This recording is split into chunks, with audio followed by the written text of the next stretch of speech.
reality, resistance, and resolution. And the fourth one is called as dancing through complexity. So what I'm doing today is I'm going to be taking chapter 1 and 2. I'll take chapter 1 first. Let's see if time permits. But most important is you need to understand the concepts.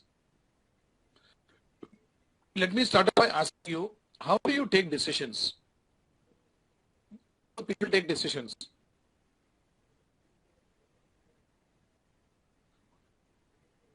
No videos, Rishi, no videos. You have to just listen to me. If you can't see me, then you check your hardware. Wrong. Okay, but even choices. Shashank says through experience I make decisions. Based on knowledge and experiences, Prakriti says, okay. Based on factual data. Sarang Gorte is saying based on factual data, okay. So what really happens in a decision? Kaushiki Mukherjee says taking best choice into consideration. Okay, fine. Sarang says I weigh the pros and cons. Decision is based on multiple choices. Manish is saying multiple choices. We choose the best option. So let me take what Manish has written. Do we have choices when we take a decision? Do we have choices when we take a decision? In most of the time?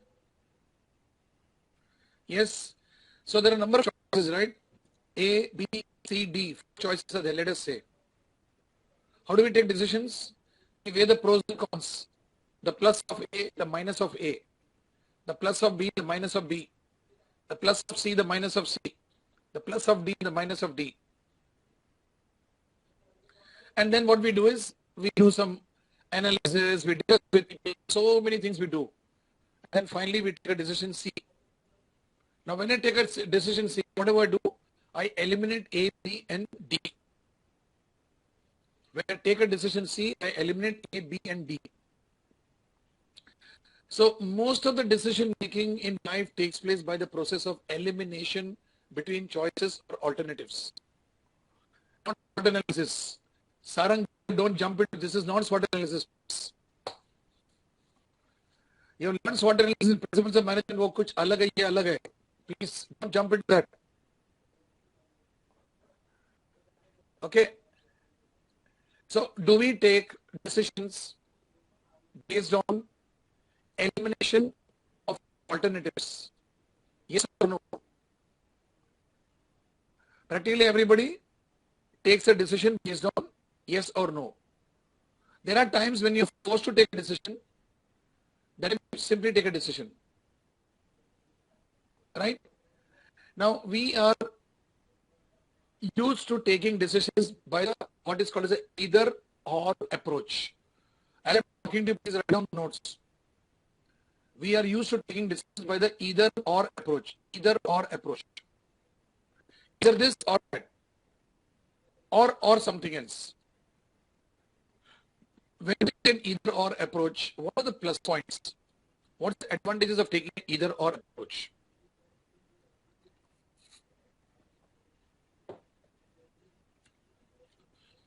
When I take an either or approach of a decision, what is the advantage of it? What are the merits of taking an either or decision?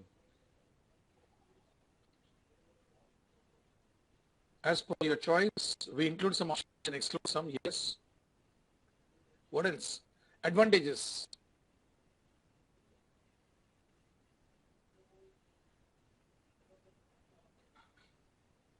Come on, someone else. Not dependent on single choice. Rishikesh is saying, okay.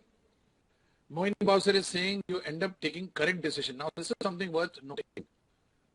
Do we take correct decisions by doing this elimination? Now what is a correct decision? At the time of taking a decision, do you know that it is going to be correct?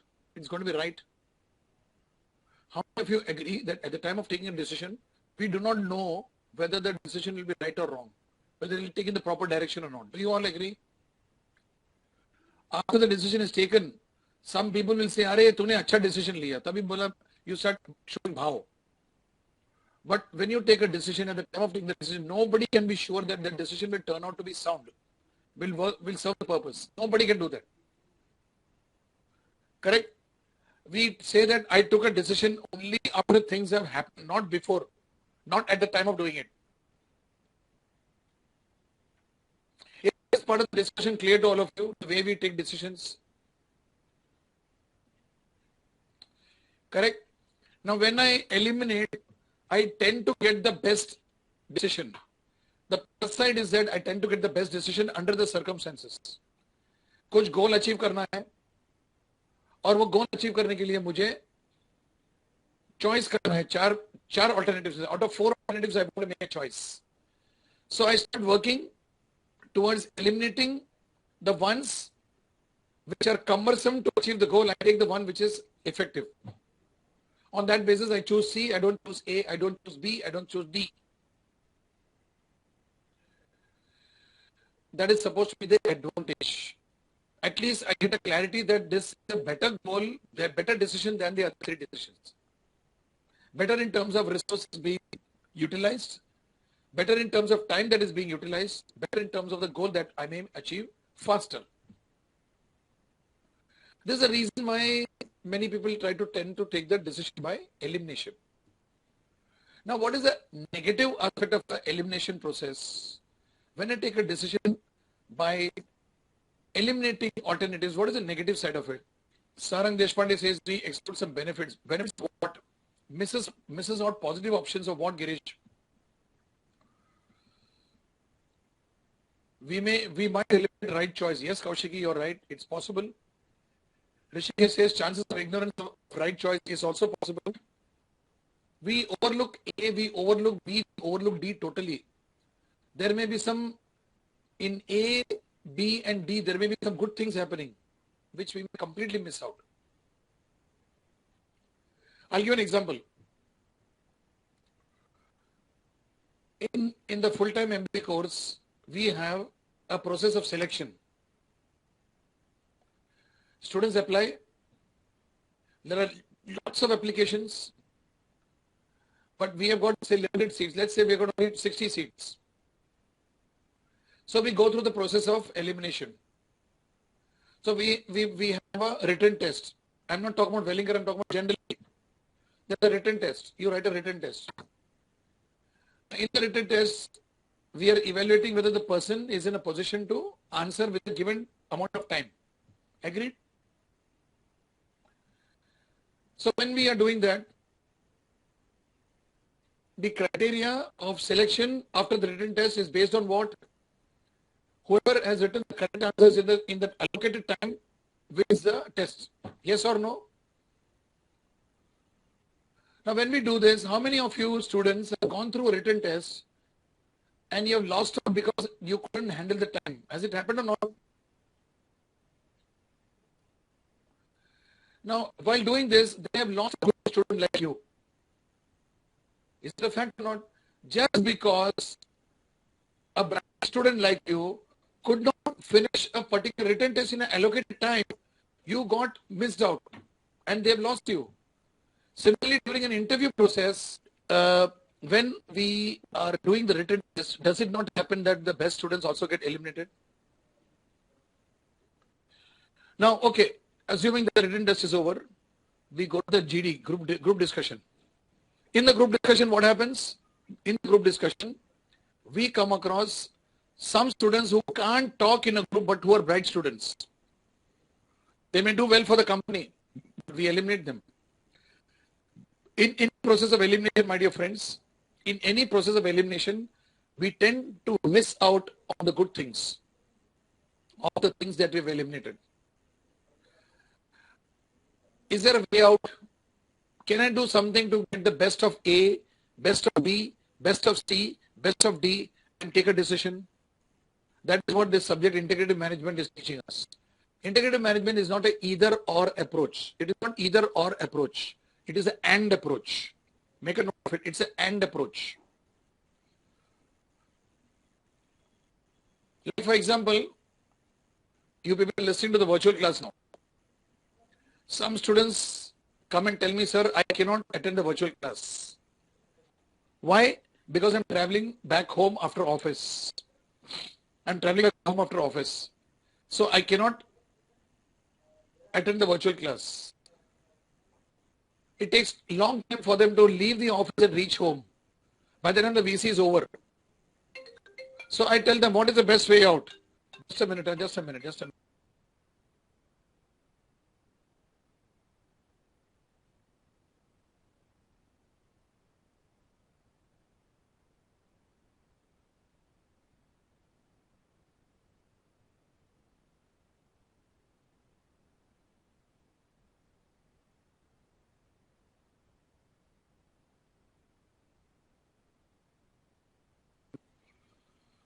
So, by this process, what are we doing? We are eliminating certain important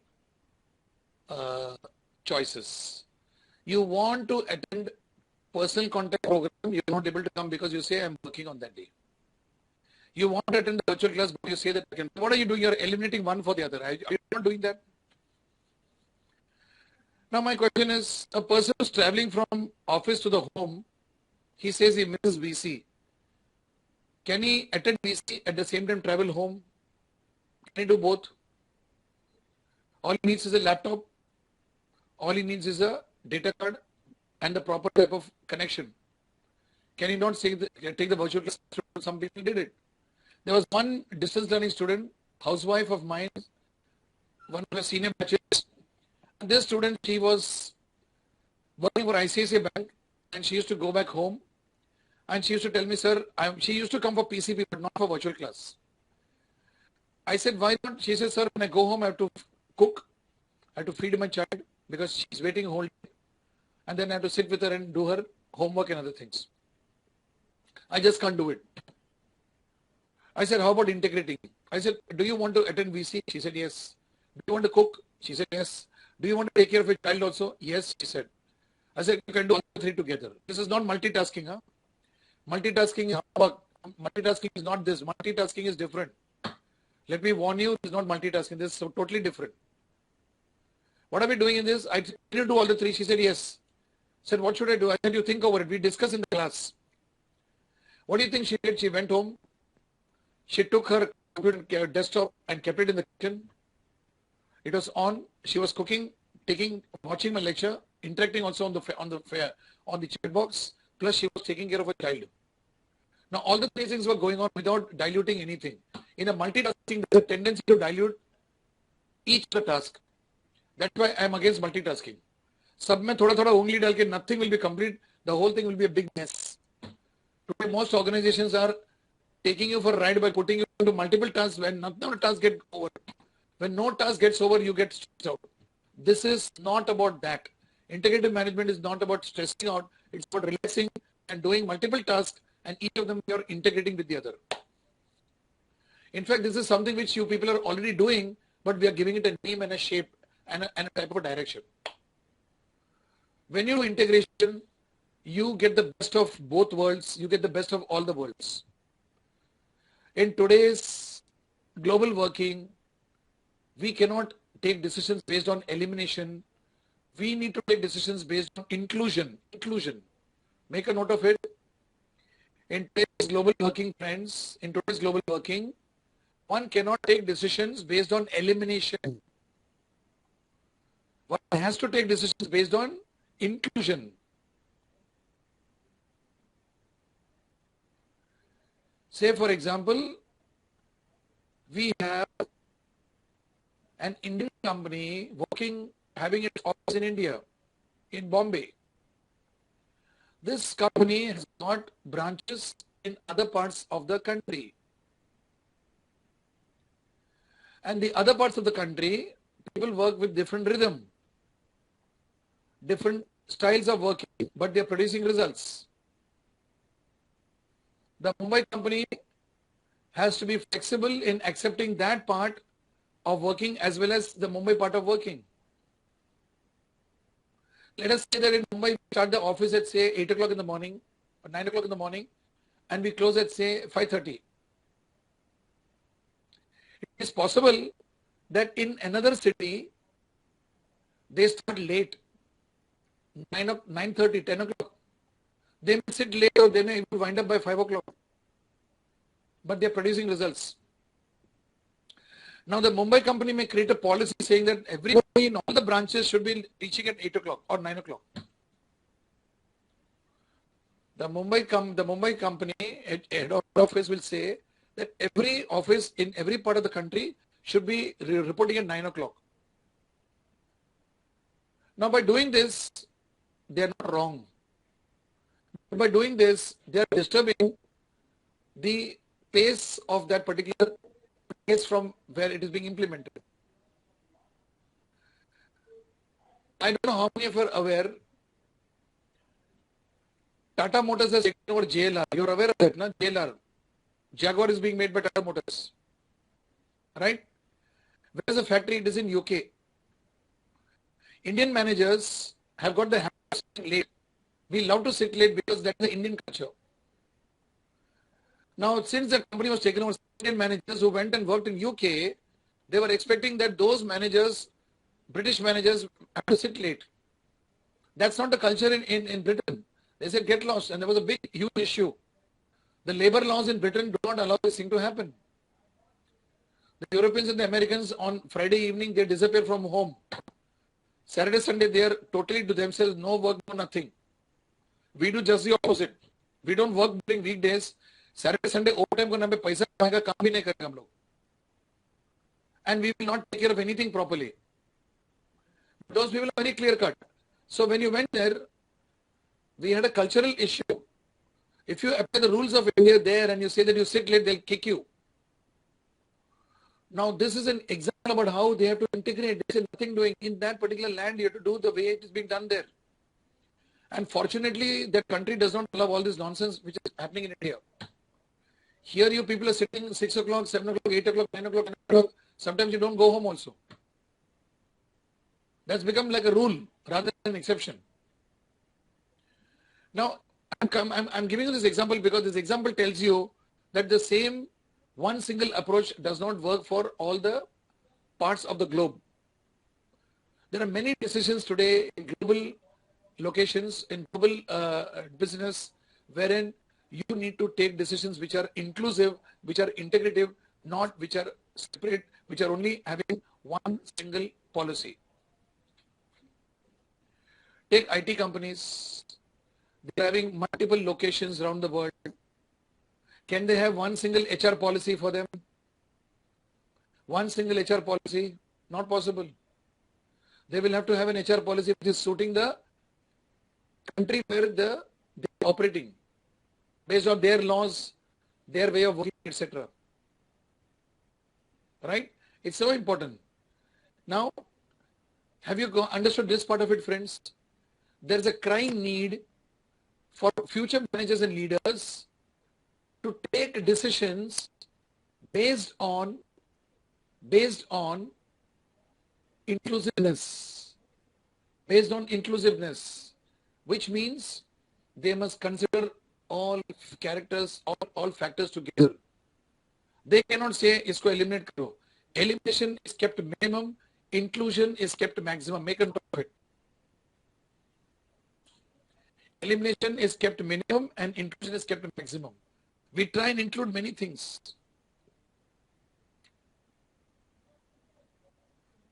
Okay, is it clear?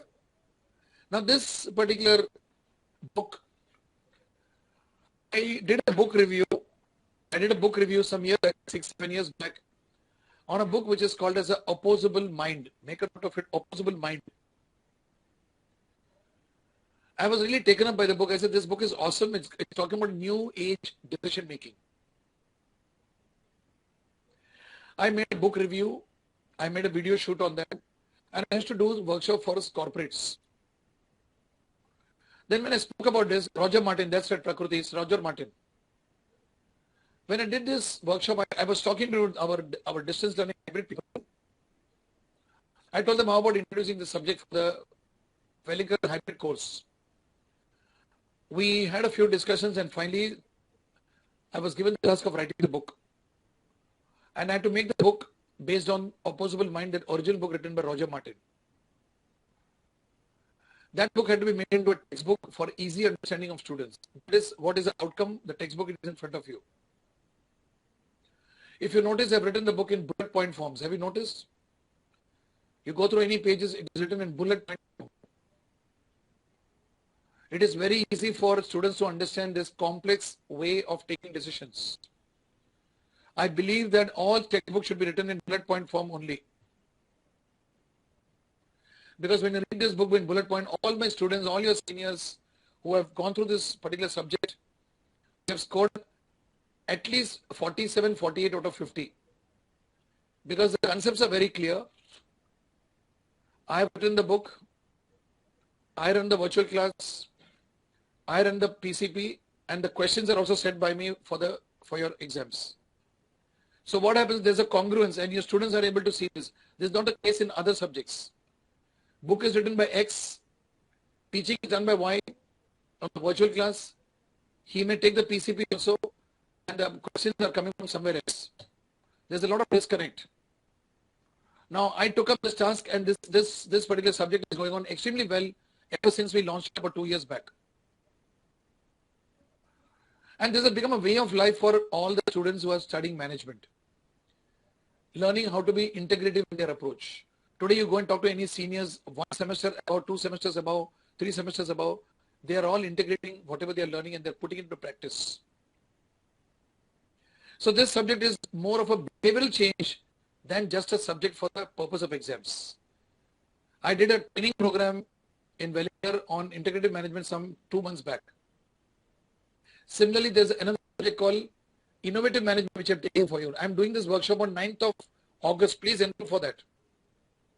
9th of August, if you go to your website, you'll be seeing there's a workshop called Innovative Management. That's done by me. Okay. Now, if the dates are clashing with PCP, I cannot help it, Mohini. They have done it that way. So on that day, even I am not able to take a PCP. But it's on 9th I'm doing it. You take a choice and you take a call and you attend or don't attend. It's up to you. Only thing I need to keep you informed that the trainer is me, no one else. I'm doing the training. Okay. Now, this particular book, this textbook starts with the chapter number 1, which is called choices, conflicts, and creative sparks. Whenever we have choices, do we have conflicts or mental conflict? When we have choice, do we have mental conflict? Sweetie, you're asking location. What location you're asking? Sweetie? Location of what? 1 second.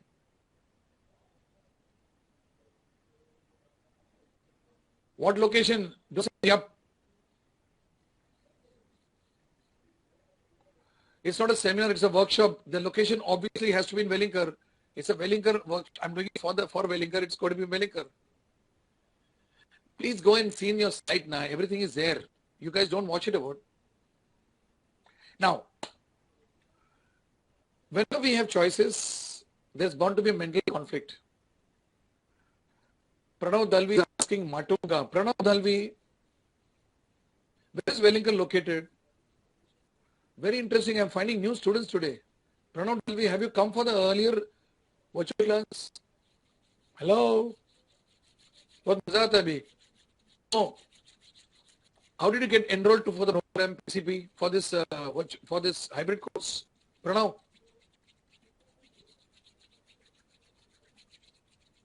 How did you get enrolled? इसमें तुम कैसे admission कैसा लिया?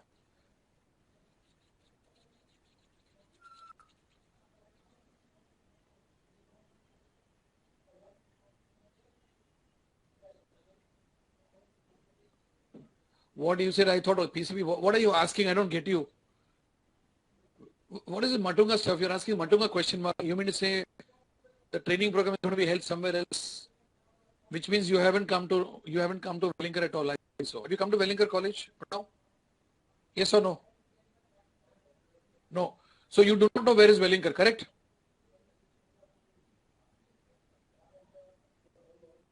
Wow, amazing. ऐसा भी student है यार, तुम लोगों को मालूम नहीं. This is what happens to distance people who are always in a distance. He doesn't know where is Wellinger. He's asking me whether this is in Matunga. My colleague is smiling. Okay, fine. Now, Point is, let's ignore that. Pranav will go and so look up in the site. We are located in Matunga in Mumbai, in India. Okay. So if you're really keen on developing yourself, please get involved more in the studies. I don't know how old you are, what sort of experience you have, Pranav. I don't know. Maybe you can share your experience with us on the chat. Now coming back to the subject, whenever we have choices, we have conflicts. Now, it is only during conflicts people get into creative sparks. What do you mean by creative sparks? How many of you have experienced this? When there is a lot of things in your idea, in your mind, there are too many conflicts, there's a time something new emerges. Does it happen or not? Asif Qureshi, I haven't sent any link for the PPT so far. Keep listening to me. Don't keep on typing, send link, send link, send link. Please, for God's sake, simply listen to me, watch my face. If you don't like my face, shut off and at least listen to me. Please, I have not put any slides, neither have I given you any link. The link is available there on the site. Please go through that. It's pretty disturbing if you keep on writing the same thing again and again, please. Am I clear? I am not sending you the link of the PPT. Please don't keep on asking me. I don't pamper people. I'm taking this subject, you have to listen to me, and you also come to the PCP if you have the time and the inclination, and then you'll be getting more advantage. So please stay tuned with the lecture. Don't get distracted, please. All of you. I'm explaining something to you because it's a new concept. This is a concept which many of you have never done in your life.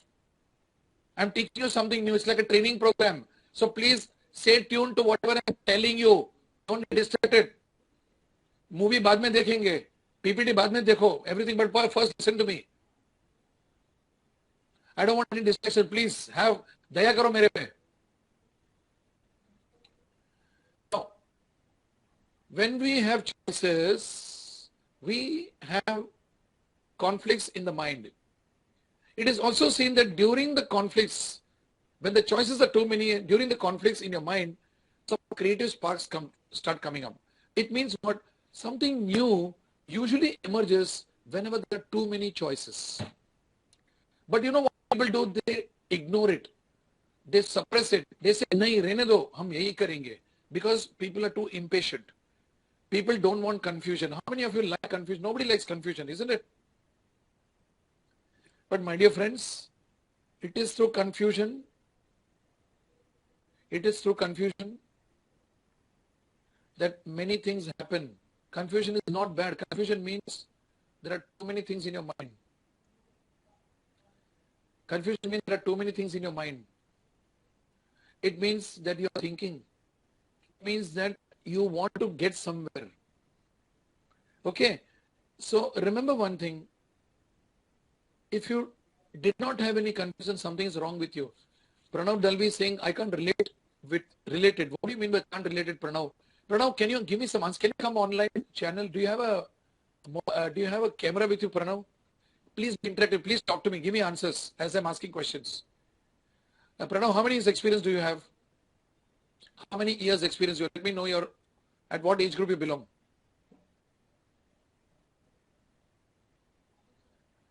You're 33. You're having some years of experience. What is your profession? Can I ask you?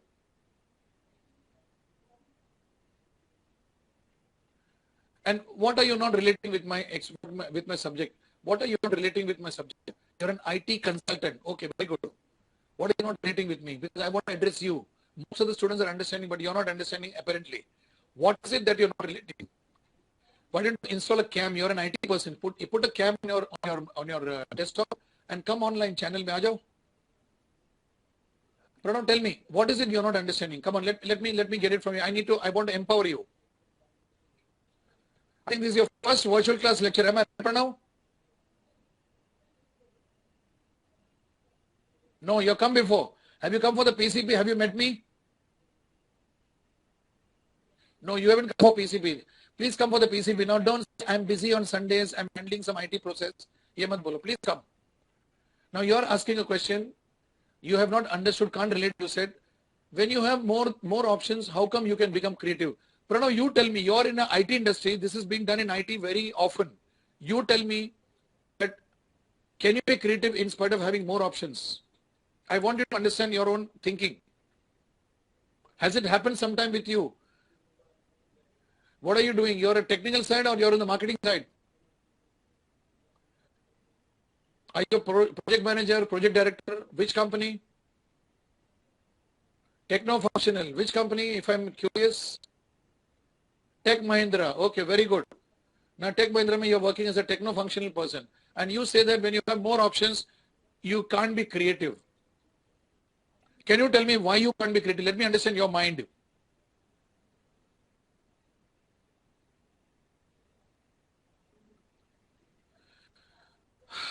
Come on, Pranav, please be interactive with me. The whole class is listening to you and me.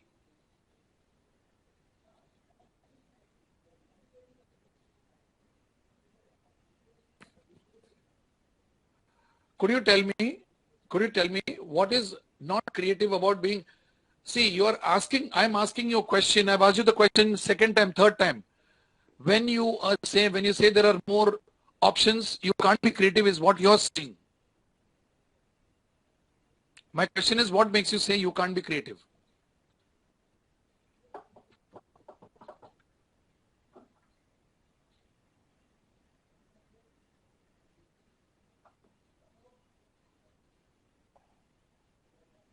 Okay, you're not giving any answer. Leave it. I'm leaving you at that. I'm trying to help you out. You want me to elaborate it? Pranav, please come on the screen. Channel mein aa jao. Camera leke channel mein aa jao. I cannot take only for one. When you come on the channel, we can interact and we can do faster. I think this technology is available. You're an IT person. You know the importance of a technology. Please come, because this is what I want everybody to do. When we are doing a virtual class, you people will have an advantage. You people have an advantage of being interactive. We are having 3 channels for you, for students. So make use of the channel. Now, you can't be creative. You want me to elaborate it as the subject flows. Please keep listening, Pranav. And then you'll get what I'm talking. And please make it a point to come for the person contact program. The date is being held. I want to meet you, Pranav. You're a very interesting student for me. From an IT field, you're coming and you're telling me that you can't be creative when you're having multiple choices. I'm quite surprised and amused. Okay. Now, let me take it further. I'm taking the first chapter, which is titled as Choices, Conflicts, and Creative Sparks.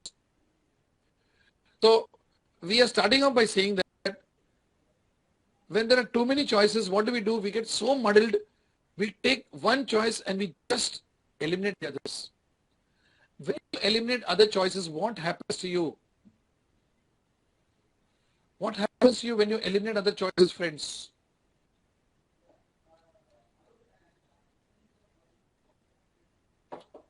Do you feel good?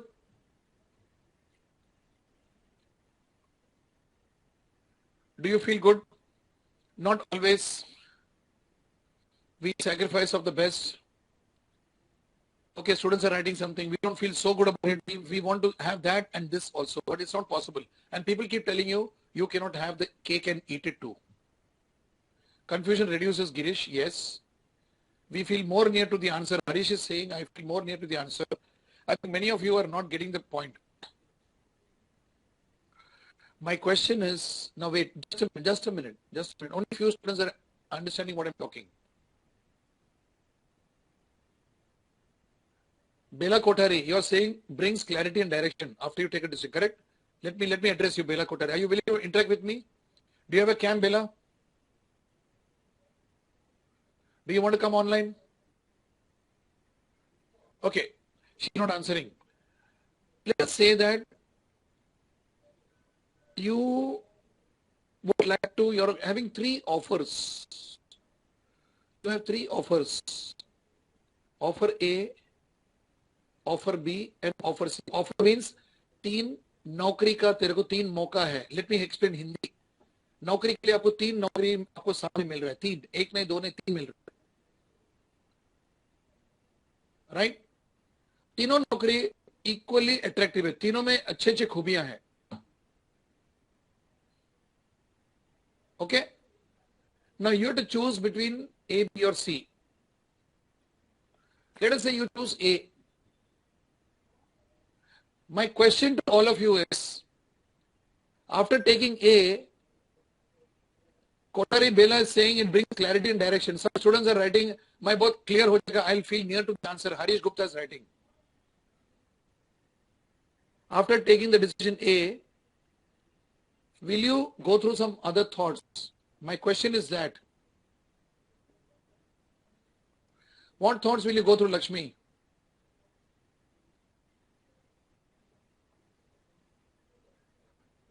Risk losing better alternative thoughts. Will it come? Some people are saying second thoughts will come. Snehal is saying. Sarang बोलता है कोई thoughts नहीं आएगा. Wow, Sarang, तो बहुत ज्ञानी है. Evaluation of choices. What if I taken B? See, Karan is talking. Karan Jain is saying, what if I taken B? Do these thoughts come to many of us or not? Does it happen or in spite of taking decision, are we also lingering with the other options which we have left? And when does this come? When does this come? Understand your mind, my dear friends. Our question, I am not teaching rocket science. When does this happen? Now remember one thing, every decision has got a plus outcome as well as a minus outcome. When I take a decision, let's say take the decision of getting married. You've got two people to choose from. You can marry both. You have to marry only one. So when you marry B and not A, you feel fantastic. But when you start finding B has got some deficiencies, will your mind think about A? I should have married A. Tell me, do human beings think like that or not? All of you agree? Now, whenever the decision you have taken, you go through a negative experience, you start thinking about the other option. Am I right or wrong? Not realizing that every decision has got a plus and a minus. Every decision has got a plus and a minus. Now, understand this part of human brain. Human beings want to take a decision and they'll prove to the world very wrongly that I've taken the best decision. They try to justify it, which is wrong. Bosses do this, companies do this. Instead, remember one thing, every decision has got a plus side and a minus side. Once I take a decision, well, I follow whatever happens, outcome. But if the other choice which I've left keeps on bothering me, I'm in a miserable state. I'm in a miserable state, remember that. This is a problem with the either or decision making. Those students have understood, I'm happy about it. Those who have not understood, come to the PCP, I'll make you understand. If you can't come to the PCP, beyond that, I cannot make you understand. Okay? So, we are discussing integrative management with the idea that we need to include many choices when we take a decision. If I say that I'm going to be only a traditional Udupi restaurant, only Udupi items, only South items, I'll have that audience coming to me. But if in that locality there are people from other communities, youngsters are there, they would like to have pav bhaji and vada pav and all that crap which you eat, junk food, then I might integrate my menu using those things also, which is what is happening in many restaurants today. I may integrate some health food also, perhaps, never know. Now, if I'm exclusive, I eliminate. If I'm inclusive, I integrate. These are important words, some students can write it down. When I'm exclusive, I eliminate. When I'm inclusive, I integrate. When I'm exclusive, I eliminate. When I'm inclusive, I integrate. Now, this is a skill. This is something which some people had done in the past. This book is talking about some case studies, the chapter number 1. It talks about case studies about people who had actually used integrative thinking in taking very major decisions of their life and their careers. This is one book which is based on, from the case studies, we're drawing a theory. From the case studies, we're drawing a theory. That's what we're doing in this book. So if you take the very first book, very first page, this particular chapter number 1, here we have what are called as the various subtopics. Now, if you go to page number 8, page number 9, there's a diagram on the top, multiple divisions. This multiple division is, what does it say? The sons of an Indian joint family get married. Are you all into the book? Are you all reading the same page in which I'm reading? The sons of an Indian joint family get married and they wish to have their own privacy. Bagban just picture.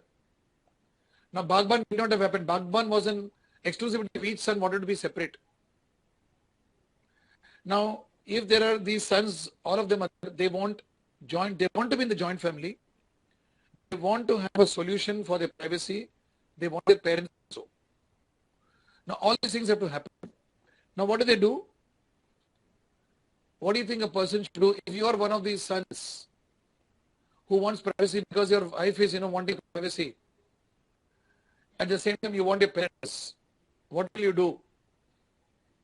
Parent को घर पे रखेगा तो wife will throw you out because wives don't like father-in-law and mother-in-law. What will you do? One, think of an integrative decision. You want your parents, you want to also have privacy. What are people doing these days? 2 BHK hall में नहीं होता काबिल. 2 BHK में क्या है? घर के अंदर ही रहते हैं ना दोनों. कैसे 2 BHK चलेगा? Same flat, it will not work. Take 2 flats, Mohini. She has done it, I think, Mohini. Side by side, देखा? These लोगों को सब मालूम है इसका solutions. Buy another house in the same building. Sandeep बोलते हैं ये सब experience is talking, I think. You guys have all done it, adjacent flats. देखा कैसा माँ बाप को कैसे पैक अप करने के सबको मालूम है. कहता खुद घर से तुम लोग. Convince wife Venugopal says forget it. Venugopal ma'am, are you married? Convince wife होता नहीं है, छोड़ो. Wife will convince you. Try to manage. होता नहीं होता संदेह. बाद में तेरा फलूदा हो जाएगा. Be careful. So in this case, like what people have given solutions, which is what many people are following today. Same building, 2 flats. Parents are living side by side. You are with the parents. Whenever you feel like meeting them with your family, when you will be with your family. So take the best of both worlds. Right? Now, these are some examples about how we are using integrative thinking in social life. He cares for his parents. He also cares for his family. Why not? दोनों को साथ में लाने का. एक ज़माने में ऐसा नहीं था. I care for my wife. I'll dump the parents. When with the wife, I'm feeling very bad that my parents are alone. When I go to my parents, my wife is feeling very bad that she's being neglected. This used to happen earlier. Now सब समझौता हो गया. Integrative thinking is all about integration of people's thoughts, perceptions, behaviors, etc. If you talk about a global world, if you talk about global business, without peace, without understanding, without accommodating each other, you cannot do global business. उसके लिए सबसे पहले thinking process change होना चाहिए. इसके लिए we are learning integrative thinking. Can you be intolerant between communities? Can you be intolerant between communities? Thank God we are staying in Mumbai. Mumbai is a city where we are tolerant with everybody. We accept everybody. You go to the smaller towns, go to interior of India, you will find people don't accept you from another parts. Do you know that? Now that is not integration, that is exclusivity.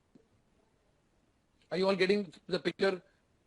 Not only South, Rishikesh, come on, don't talk about South. सब जगह में होता है ये. पूरा India ऐसे कीचड़ है पूरा इंडिया. क्यों साउथ को खाली नाम लेता है? I am not talking about it because I am a South Indian. I live in Maharashtra. It happens everywhere. Everywhere it happens. अपना महाराष्ट्र कुछ कम है क्या ऋषिकेश? हाँ? It happens everywhere. Because narrow-minded people who don't want to mix around with others, who don't want to work hard, who don't want to reach out, they will act like this. You must have experienced in Bangalore. You cannot generalize that whole South is like that. That's not correct. It must have been your personal experience, Rishikesh. It's at a global level, Ranjan. Absolutely correct. Even when you go abroad, white color skin and brown color skin. They have this problem. Now, when you have this discrimination, you cannot do business. Apple cannot set up a plant in China. If Americans start thinking that the Chinese are yellow, they are no good. They can't do that. They have to work at a global level. And वहाँ पे integration आता है.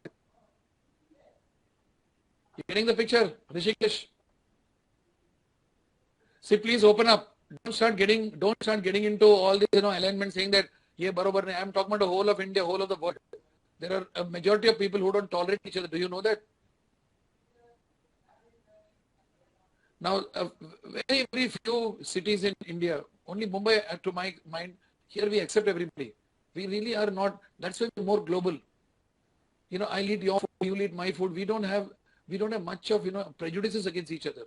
If you have prejudices, you can't be into integrative thinking. Huh? Forget it. Integrative thinking deeper level पे जाता है.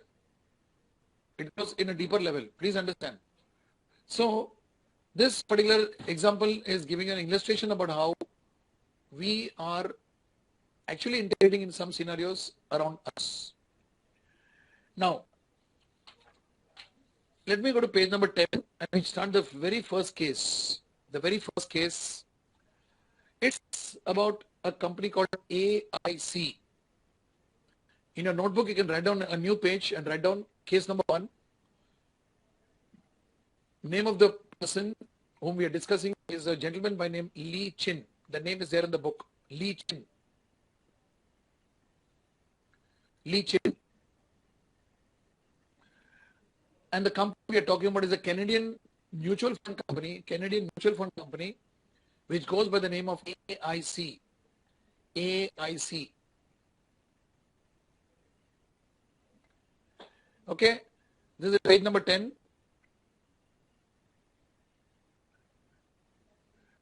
Now this Lee Chin comes from a mixed race background.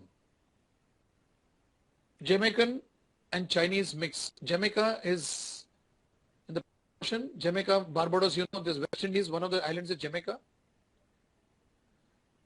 And then we have, on the other hand, China. So China person and a Jamaican get married and they have a children. And the children are, one of the child is Lee Chin. He's a mixed race product. This is the background. And the family was very big. A lot of members in the family, too many children, too many brothers and sisters. His father was into some small business and they were just pulling on. They were making some money and it was going on. Now he had this urge to study. He was a studious person. And so what he did was, being the eldest of the 9 children, he went along and applied for a master's degree in McMaster University in Canada. So he went along and he started studying there. And when he studied, he started realizing that what I really need to do in my life, inner call, was that I must be in the world of finance, I must be in the world of stock markets. And what he did was, in 1983, he borrowed 400,000 Canadian dollars and invested in the stock market because he felt that I'll do well there. And by 1987, he had made a big killing. This money multiplied to such an extent that the very company AIC, where he was working, he took over the company as a CEO. The assets were worth about $600,000 at that point of time. Now, you must have heard about this gentleman called Warren Buffett. Have you heard about Warren Buffett, friends?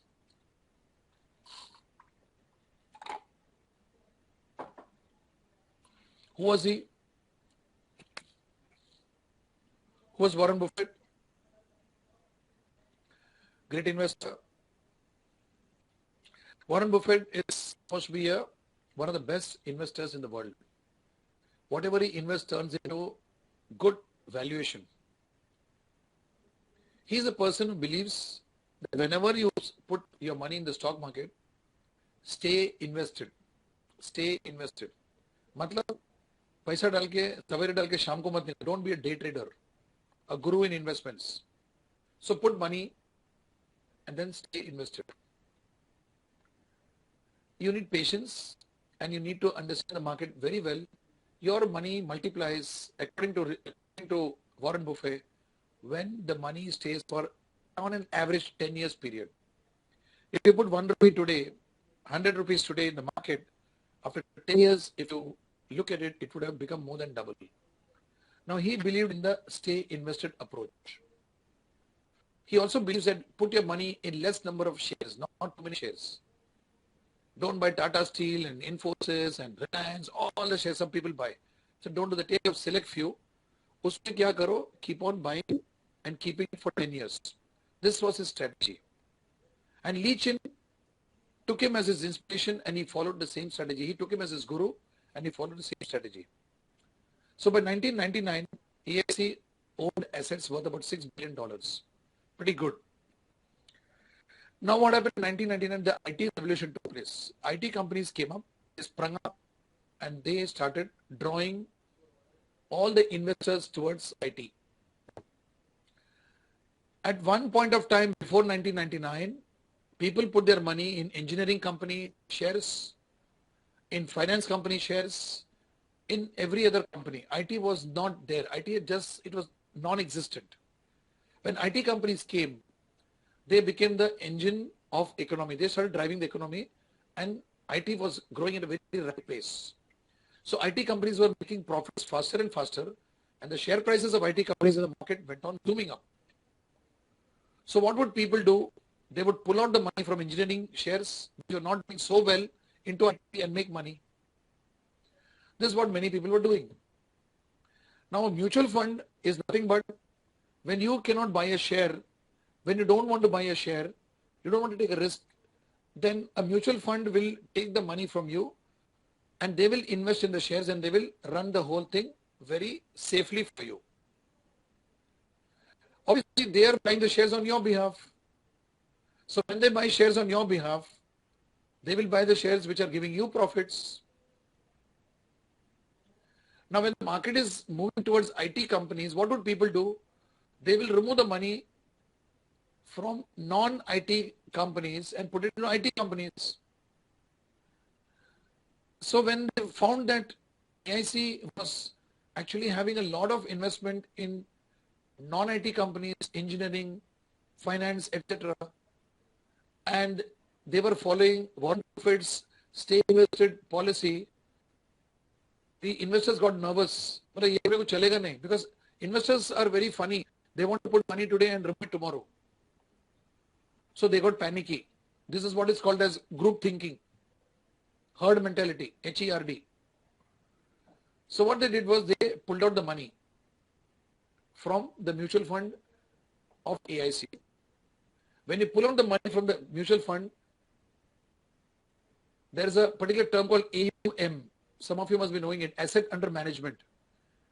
And the NAV, net asset value, the NAV comes down. NAV is similar to the share price. A mutual fund is determined by NAV pricing, NAV quotation. Whereas a stock is characterized by the stock price. Let's say Infosys is today quoting at 1,800. That's the price of Infosys. A mutual fund which is investing in many shares does not have a price. It has got a NAV, net asset value. So when people remove money from mutual fund, they are selling the mutual funds which they are having with them. So naturally what will happen is the NAV of the mutual fund will come down. And they are having shares which are not IT, which are non-IT. And these shares are coming down. So the NAV also comes down and the volume, the amount of shares we are holding, it all goes away.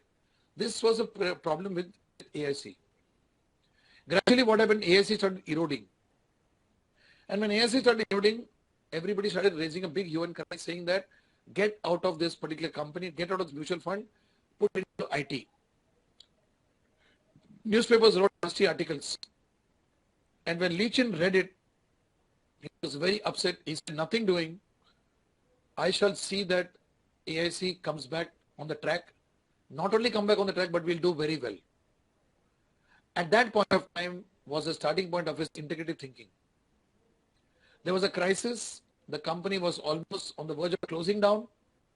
And he said, I am not going to sell shares totally and get into IT. One choice. Second choice is I'm not going to stay invested only in non-IT shares. These are the two choices with him. Either follow the principle of Warren Buffett, stay invested and wait for 10 years or longer time to happen. It may not happen because the company may close down, or get into the IT rush. Now he said, I've got two choices with me, either or. Instead of taking this choice or this choice, let me integrate both. He took a part of the shares, which is a part of the amount, the money he's having, and he invested them partly into IT. So that the IT growth, he can get some profits out of it, not everything. At the same time, I said, my philosophy of being in traditional shares means engineering, finance, etc. Let me stay there, because when I'm there, they will start also growing. Remember, in business, everything is cyclical. People are so stupid, they are so narrow in their thinking, they jump into anything that is giving profits and they get stuck up and they get into loss. You must wait. So what he did was, he removed some from here, put it into IT companies, and then whatever was existing, he did very good research analysis and he put it in a particular company, a particular stock. Okay, and this stock, it went up like crazy. Within a short span of time, the company was back on its rails and it was making super profits. The NAV of the mutual fund which AIC was handling also rose and it became a star performer. Now this is a story about how at a time of crisis, people usually panic. He did not panic. When you panic, you may tend to take a either or decision, you may take a wrong decision. Please get this very clear. Whenever there's a crisis, people panic. When they panic, they take a knee-jerk decision. मतलब झटके में कोई decision ले लेगा. That decision may click, it may not click. Either ways, you're losing out the benefit of the other decision which you did not take. I repeat, when there's a crisis, people usually panic. When they panic, they take a decision which is either or, and it is taken hastily to put out the fires. Now, if you take a decision either or, it may click, it may not click.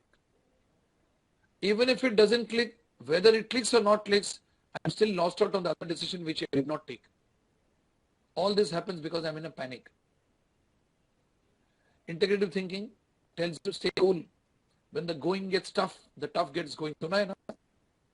So what it does, it says stay cool, think of a third alternative, A and B, or a third alternative called C. Integrative thinkers do not think in A or B, they think in A and B, or a third alternative called C, decision making. Am I coming out clear to all of you? Friends, coming out clear? Are you getting the grasp of what I'm saying? A grip मिल गया तुम लोगों को? अच्छी बात है. Very good, guys. ठीक है? Now, this is a success story of Lee-Chin. The rest of the pages 11, 12, 13 is talking about Lee-Chin's story.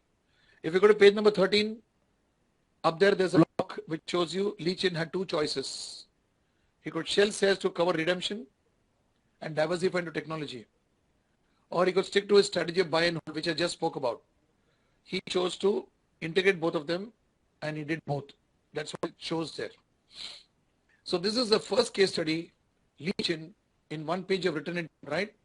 Now on the second page, write down case study number 2, second one which I'm discussing now.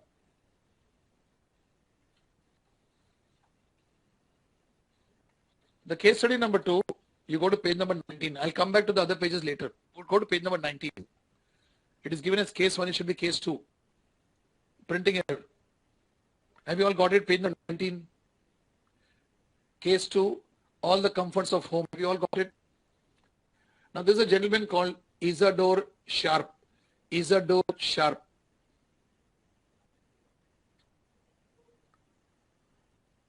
Have you heard about Four Seasons Hotel? Anybody's heard about it? Four Seasons Hotel. Four Seasons, right? That hotel, what is unique about the hotel? What is different about the hotel? Not Four Seasons, not Sheraton. Four Seasons, Rishikesh.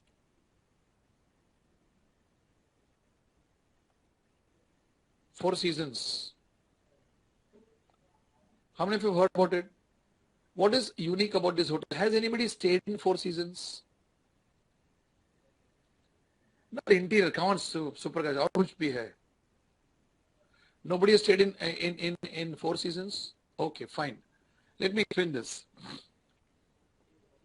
Isadore Sharp was a person who owned a number of wayside motels. Wayside, M-O-T-E-L-S, motels. Motels are the hotels or the inns which are located on the highway for people who are going long distances when they want to stay overnight. You can motorable hotels are called as motels. Motorway hotels are called as motels. Right? So he had a chain of motels, and these chain of motels, what did this give?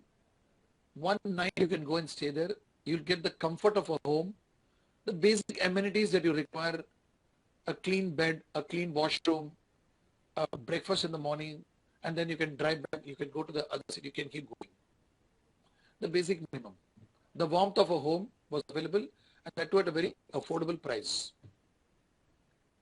Right? People wanted to stay only for one night, so there was no need to spend huge amount of money and ask for all the luxuries. So he was very successful in running a chain of motels. On the other end of the spectrum, he had a super luxurious hotel with everything that you can think of in luxury. 5-star bolo, 5-star deluxe bolo, 7-star bolo, whatever you want to say. So this luxurious hotel had everything that you want, but in a 5-star hotel, in a luxurious hotel, what is it that you miss out? Anybody? I've just come back from a 5-star hotel in Goa. Today I returned from a very, very prominent 5-star hotel from Goa. This afternoon I came back from a flight. What is the thing about 5-star hotel? What is missing in a 5-star hotel? Well, Sweetie says warmth of a home. How many of you agree with Sweetie? Personal touch is, all of you agree? Personal touch is missing. They'll call you a guest. They'll treat you well, provided you pay money. They won't make compromises. They've got rules. I ask for an extra glass of lime juice, so they charge you. It's not a part of the package. So everything is commercial, cut and dry. They'll be very sweet. They'll talk to you very nicely. But behind that is a keen sense of business. Please see it when you go next time. I'll give you another example, a simple example in the roads. Let me just take you to an example of the roads. How many of you go near Bombay Stock Exchange? Anybody goes near Bombay Stock Exchange? Do you eat in the streets there? Do you eat in the streets near Bombay Stock Exchange? Have you seen people who make juices there? Juice banata hai udhar. Musambi juice. Aluminum ko isme juice banata hai. He takes a mug and he pours it into that, right? While you're drinking, does he pour extra or not? Does he charge you for that? No. Personal touch. Now you go and take a juice in a hotel, in a restaurant. It'll be written Musambi juice, $40 or $50. Will they give you extra? No. So you would like to go and drink with that fellow because he's giving a personal touch. When you take bhel puri to the roads, the bhel wala gives you that puri at the end of the bhel. After you finish, you ask him for puri, he gives you na. Or he gives you the kurma save mix. Yes or no? They give it or not? Tell me. If they give na, does the bhel wala in a restaurant will give you that? No, they may not give. Today they are giving in some places. Now the warmth, I'm talking about the warmth, is lacking in a 5-star hotel. It's lacking in a luxurious hotel. So Isidore Sharp said, I own this super deluxe hotel. I'm also owning these hotels. He felt, how about giving my motels a slightly more luxury? I'm giving them the basics. Suppose I make it slightly luxurious by charging little extra. I give them some of the comforts of the deluxe hotel to the hotel. Suppose I give it to them and I charge the extra. Will it not be a good idea? He thought. All his friends, his colleagues, people from the industry, they said this is a stupid thought. Why would people pay more for an overnight stay? This was a question. Because that was never done before, so people thought it is not possible. You see, integrative thinkers are possibility thinkers. Make a note of it, possibility thinkers. कल तक किसी ने किया नहीं होगा, वो लोग बोले आज क्यों ना करके दिखाए. Let's try it out. They try out things. He said, so what? And then what he integrated both of them together. He created this chain of hotels, which is called as a Four Seasons Hotel, which gives you the basic, beautiful comfort of a good luxurious hotel with a bare minimum, and the cost is also very, very affordable for staying overnight. They have a restaurant wherein you pay and eat.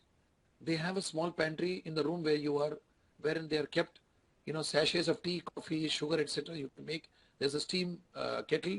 You can make your own coffee and tea.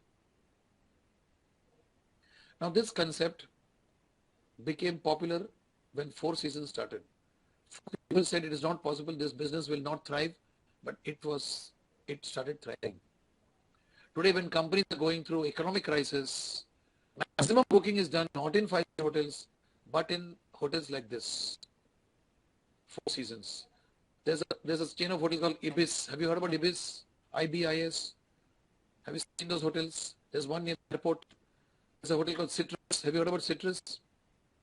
Now these are the hotels which are following the same model, where they give you the basic minimum plus little extra luxury and people get attracted to come. When I go to Bangalore, for example, I stay in Citrus or I stay in Ibis. The company finds it good. I said, why honestly stay in a Taj or something? There's no need to stay there.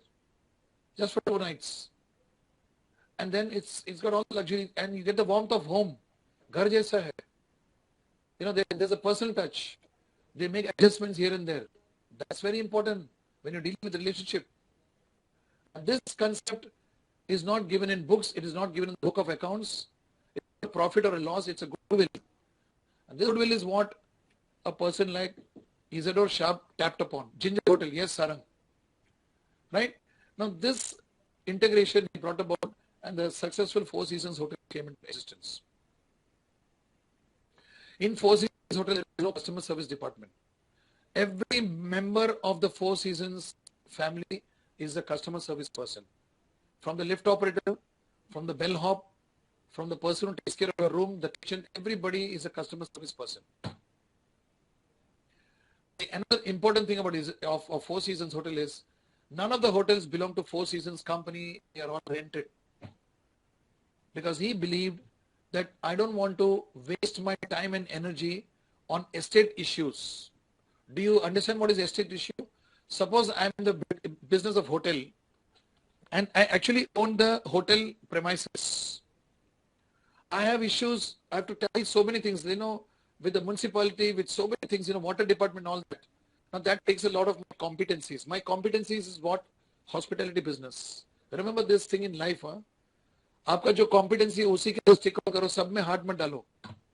He says my competency is hotels and hotels. So why should I become a property owner? So he runs hotels of properties belonging to someone else, not theirs. This is again a fantastic concept. Are you getting it, friends? So your competency, you run on that. So this is a case of integration Four Seasons Hotel, and they are one of the most successful hotels in the world. Lots of properties they have. There are a lot of things given. You can go to the website and look at it. This is the second case which I have just discussed. Okay, can we take a 2-minute break? I need to have some water. Okay. Okay, friends, I'm back. Would anybody like to come on the channel? Yeah, who can come? Bela, you want to come now? Bela, right? Kothari Bela.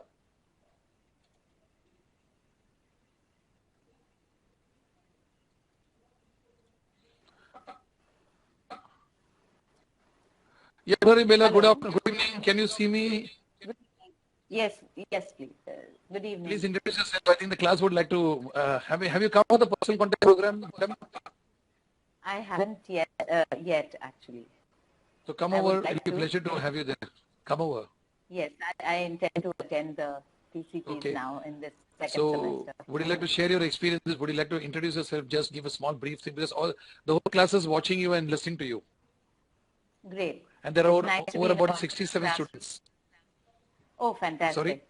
This is very Yeah. exciting. It's the first time I'm attending the virtual classroom. I'm happy I finally managed to Lovely. start attending. I've been wanting to, but last semester I couldn't do it because of the Okay. timings. I'm a graphic design consultant, self-employed. That's nice. That's nice. And What's since exciting about the almost semester 30, one? it was all new information, new inputs in my brain.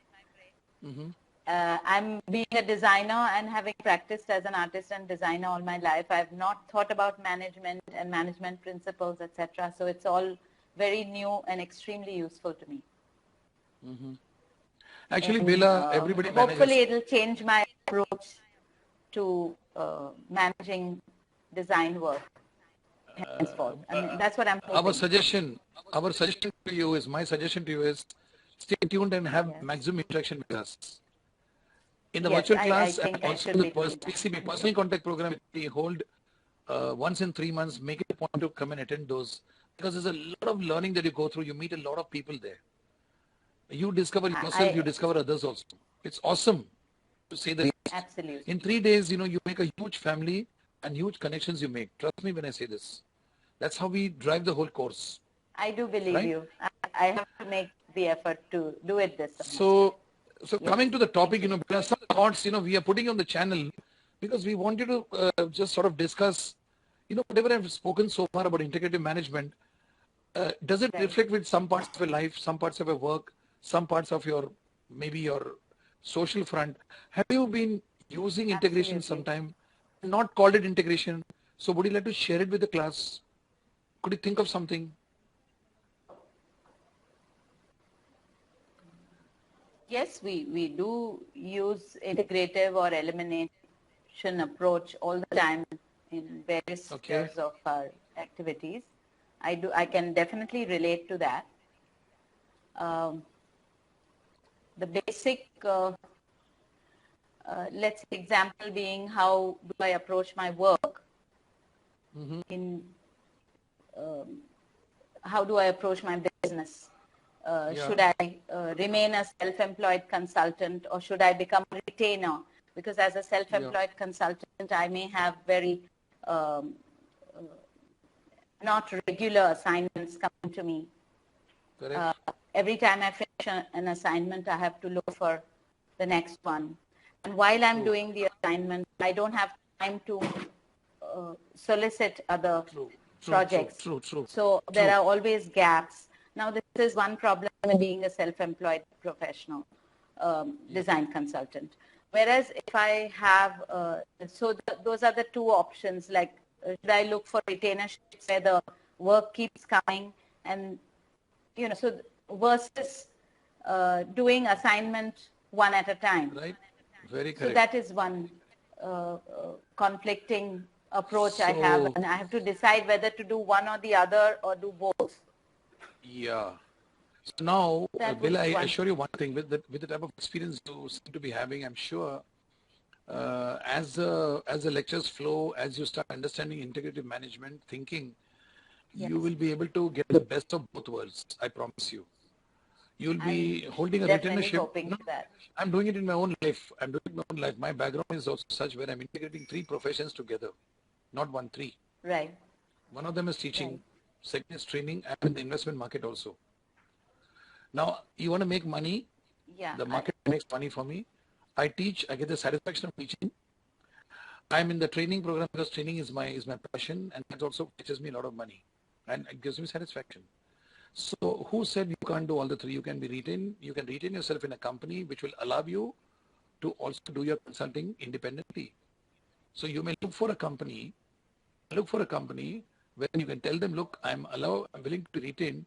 You know, see, we have in colleges, for example, adjunct faculty. What about adjuncts? Adjunct faculty are the people who are not visiting faculty. They are not the core faculty, but they are in the payrolls of the institute. They come for 3 days in a week, or 2 days in a week, or 3 days, 4 days in a week. Rest of the time they give the freedom to do what they do. Now, I'm sure such an approach is also prevalent in your own industry. So all you need to do is to integrate Yes. it. Look for people, look for employees. They must have not thought of it.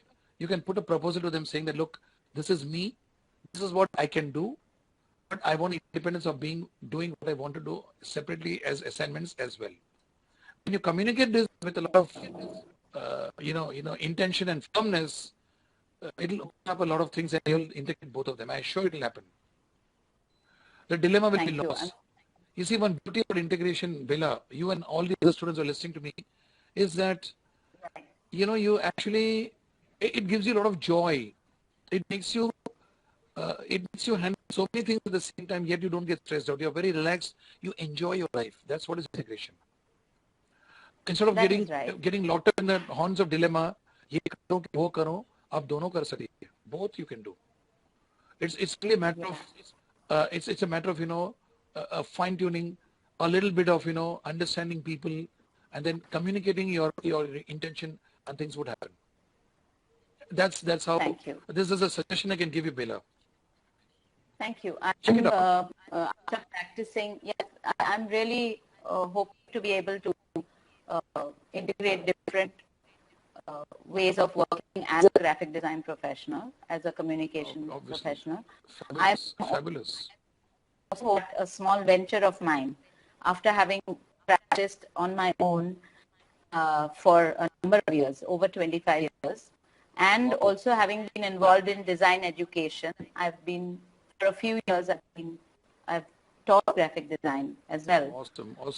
Awesome. But now I'm at a juncture where I would like to start my own venture, because working on my own, this is where I'd like to share my experience as a self-employed professional. It puts me in somewhat, it isolates me from the industry to some extent. Working on my own is very isolating, and I would like to. And also, it's not certain how many assignments you can get. There is always an uncertainty for future work, etc. And this is the reason where I'm very keen to start my own venture now as a business venture which involves design. So I want to integrate my design education and become a small entrepreneur where I create design products and then sell them. So this is the reason why I want to do it, is that as I grow in years, I'm 57, and for many years, for 25, 30 years, I've practiced as an independent consultant. But I feel like I want to do something which can bring me work for the next 10 years. And the best thing at this juncture would to start my own business. So that is, so apart from, because that way you know that you can generate your own work. You are not only dependent on assignments. So do it. Just do it. So don't that get afraid is the about reason. Things. It will happen. Thank you. Well, when you come to the management, PCB, yes. Okay, you want to say something? Okay, I think you finish it. No, that is the reason why I feel having joined this course will help me very much in focusing on making a plan as to how to go about starting my own venture, and give me the basic foundation in being able to do so. And basically what the course does, it gives you clarity of thinking. Entire course gives you only these things: clarity of thinking. Second is, it gives you courage. And the third thing is Absolutely. it makes you take decisions. This course is not about the subjects. It's about the treatment of how we give the course to you. We, myself, Mr. Pujari and, Deepak Bhattacharya, all the professors, we make it a point to say that the course is given to you to make you gain your confidence. Talented people Absolutely. are lacking confidence today. Talented people. It's very strange, but true. I would agree with you. I would agree with you. Okay. I've I gone through have, this and sorry. Yeah. I'm a story, if you can call me, I'm a success story of a person who broke away and actually made my things happen. I made my things happen because I took the courage of making it happen. That's it. The confidence and the courage has Yes. to come from within you. I had no mentor. I did it all on my own. Okay, today is Guru Purnima, and on this day, I think of those mentors who actually helped me in one way or the other. Now, Yes. it's not only Kothari Bela, it's all everybody else who's listening to me, to us, both of us. Remember one thing, it's never too late. And one of the take-homes, the major take-home from this MBA course is confidence building, clearing your perceptions about life, and how not to get bogged down to your fears and phobias. And that happens only That's when right. you are constantly with people. This gives you a platform to That's interact right. constantly with people like us and many other students. Your class has got one of the best. Bella, you haven't met them, I think. This class is an awesome class. We've had lovely discussions in I'm very PCP. eager to Each of them are really. It's fun to be in the class like this, like every other batch. So when you come there, there's a lot of cross learning. I think these students, when you get in touch with them, you'll come to know. They'll actually, you'll meet them, you'll know how much amount of talent is there in the class and how much of inspirational working you can go through. It's a good class. So come on and enjoy and great. be I'm there. looking. Okay. Yes. And My it's full nice name is talking to you Bela and see Kothari. Yes. Bella. Okay. Sorry. My full name is Bela Kothari Rajgopalan. And Okay. so it's Bela Rajgopalan. It's just officially it's Okay. Fine. my maiden name is within my full name, but otherwise I'm Bela Rajgopalan. Okay. I'm yes, on this day I can say I'm happy to get a new mentor and a guide. Too early to say I'm a mentor. Huh? I never know. Never know. Well, a guide. For me, And I was telling my colleagues who were there. Some of my colleagues who are here, including Professor Pujari was here, he came and touched my feet and I said, don't do that. It's like that, there's a guru in every one of us. There's a guru in you, Beta, from whom I can learn a lot. It's a fact. It's a fact. There's a guru in each of us. So today, my message to people is find the guru in each other and give vandana to everybody. That's all. Very simple. No single human being is a guru. Okay. No single human being. Yes. We're all gurus for each other. I learn a lot from people. I learn a lot from youngsters in the classroom. I learn a lot from so many people. It's a fact, I'm telling you. Really, I mean it. It's not a political statement. I really mean it because, the fact that we come with enthusiasm and come and teach you all is because I want to learn a lot of things from you people. See, my generation seems to be outdated about knowing what the youngsters are doing. I'm a person who's learning a lot of tech-savvy stuff. I recently bought an iPhone after a lot of deliberation. Because in my mind, cost was factor once upon a time. Now it's no more the factor. I look at techie. Now, these are small things I learn from people around me, youngsters, middle-aged people, and I do a lot of corporate training. I mean, I think, Bella, I'll talk about it later when we meet at the PCP. I don't want to bore everybody by talking about me. We're going to take the subject ahead. I would just like to say one thing, that the whole of last semester, I've really enjoyed listening to the video lectures. Thank you. Of principles of management and the other subjects as well, and they've been very enriching. That's what I'd like to say. Thank you very much. And I'm looking forward to more interaction. Thank you. Surely. Do come and meet us in person in Jalinkar, and we'll have a lovely interaction, all of us. Okay? See you there. I intend to attend. Thank you. And yes, to the whole class as well. I'm looking forward to meeting everyone. Interact. So class, it's been a pleasure talking to Bella. Bella, thanks a lot. Thank you. Thank you so much. Thank you. So guys, anybody else wants to come online? How is it? Fine. Come online if you want to come on. Anybody wants to come online? Sarang Gorte. Okay, Sarang, hang on. We'll put you online. Sarang Gorte, Sarang Manohar. Yeah, here. Up here, this one. Yeah, Sarang, we are putting you online. Yeah, hello sir, good evening. black and white photo है तुम्हारा? Yes, sir. Hello, how are you, sir? How was the exam? Yeah, exam was fine. I passed with 75%, sir. Fantastic. Congratulations. Congrats. Good. Thank you, sir. Acha, tell me, how is today's session going on? Your views about integrative thinking and management. कहीं पे आपका life में use होता है क्या? कभी is it happening? Yeah, definitely, sir. Because, yeah, first of all, I would like to introduce myself. Myself, Sarang Gote. I'm working in GVK Bio in Hyderabad. And actually, I'm mainly into pharma research. And I'm having a 6 to 7 years experience. But now I'm looking for a career in business development. And I'm looking for business development which relate with the pharma research. So this is one of the integration I'm looking for, whatever you are taught today. Lovely.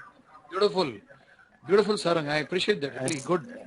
Yeah, so I'm relating whatever means today's class is awesome, sir. Yeah, definitely. Thank you for that. Thank you very much. Thank you very much. And Sarang, just stay online. Okay, I'll take the topic ahead. I'll be interacting with you also. I'm taking the third case. Okay, students, take the third page, fresh new page you take and put down case number 3. Case number 3. And here I'm talking page number 21. This gentleman called A.G. Lafley. A.G. Lafley, who was the CEO of this FMCG company called Procter & Gamble. A.J. Lafley, who was the CEO of Procter & Gamble. We are discussing his case study as an integrative manager. Okay. Now, this is a case of a person who took over as a CEO. He took over as a CEO of a company called Procter & Gamble. Procter & Gamble is one of the very major MNCs of the world. In India, they are competing with Hindustan Unilever. They are making a lot of products and they are head-on competing with Hindustan Unilever.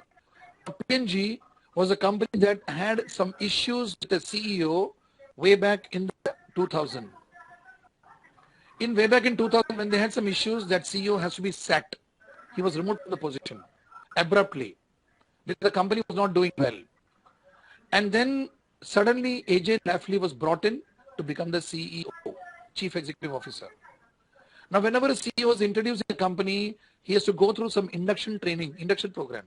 He has to get familiar with the various company working. He can't overnight take over and take decisions because the position is very, very different. Now, A.J. Lafley was not given any time to think, no induction. Straight away, he was put in the CEO chair and he said that, come on, perform and bring the company back into profits. A large company leader was suffering a huge humiliation because the company was going from bad to worse. It was losing its market share in all the products and the competitors were eating up the market share year after year. Under these critical conditions, A.J. Lafley took over as the CEO. Now, when he took over as the CEO, what was his major task? Turn around the company from negative to positive. Make it profitable. That was the mantra given to him. That was his mission. That was his goal. That was his target. If this is the goal and the target, he was facing a huge disastrous dilemma in front of him. The company had a lot of FMCG products, toothpaste, shampoos, so many things they make. Now, FMCG products, my dear friends, they need to be constantly innovated. Do you all agree or not?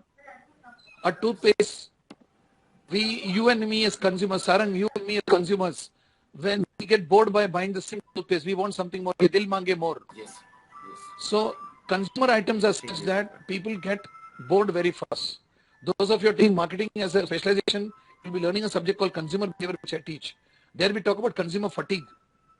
People get fatigued about doing the same thing. They want something different. Now, a successful FMCG company is one which keeps on innovating its products. For innovating a product, what do I need to do? I need to do R&D, research and development.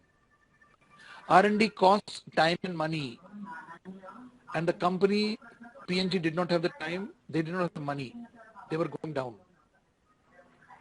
One strategy was invest in R&D, bring out new products, sell in the market and capture the competition. Second alternative was existing products which were not doing well in the market, bring down the pricing lower the margins, and somehow learn to survive. Both of them were two decisions, either or. Should I invest in R&D and come out with new products, or should I reduce the pricing of the existing products and try to make up for the profits? These two decisions were a major dilemma in front of AG Lai, either or, A or B. Now this gentleman did not choose A or B. He chose A plus B with a path called C. He did not choose A, he did not choose B, he chose a path which was A plus B, but with a C path. What is it? Let's try to understand. If I have to develop new products, I need money. So I cannot develop it. So he created what is popular today, contract manufacturing. You must have all heard about contract manufacturing. Yes. Right? So he went along and started developing vendors, and he educated them on the quality standards which P&G wanted to follow. He trained them. He made them into quality partners. And he said that, look, we would like you to invest your money in the R&D of this product. And when the product comes out, we will guarantee that 10 years, 20 years, take off, we'll take it up, you will become a partner. So those small companies which afforded the money were very excited. Hey, we are R&D partners to P&G. And they started investing money and they started doing R&D. They came out with products. And then what happened? Those products were sold in the market, and then P&G regained its market share. It went into profits. Nobody ever thought of giving away my R&D products to some other person outside. It is unheard of. Because in the olden days, when I started my career as an engineer, what is R&D was totally secure. Nothing from R&D could go out. Everything was inside. Even a vendor, if he's going to sell some nut or bolt, he should not be allowed to come into the R&D department. This was R&D those days. But today we are integrating. Today we say, if R&D has to happen, then we need people. We have to disseminate information and we have to trust them and make them partners. Just imagine, iPhone is such a secure product made by Steve Jobs in Cupertino. It's a US product. It's got such amount of things which you can't believe. Now this phone is being made in a country which is hostile with America, China. China में 3 plants hai. Major part of many things which is the kernel, the core of this iPhone is being done there. Why would a country give away its R&D to a hostile country like China? But this is business. And in this business, the trust part of it operates. And because the trust part of it is operated, they're integrated. That's why they are able to come out with such volumes and such margins for this product with such quality. What have they done? They made those people become quality conscious. The Chinese goods, we all know, is throwaway goods. But they have become quality conscious. They have partnered them into training, into quality, and made it happen. This has come recently. Now here we are discussing the success story of AJ Lafley and Procter & Gamble.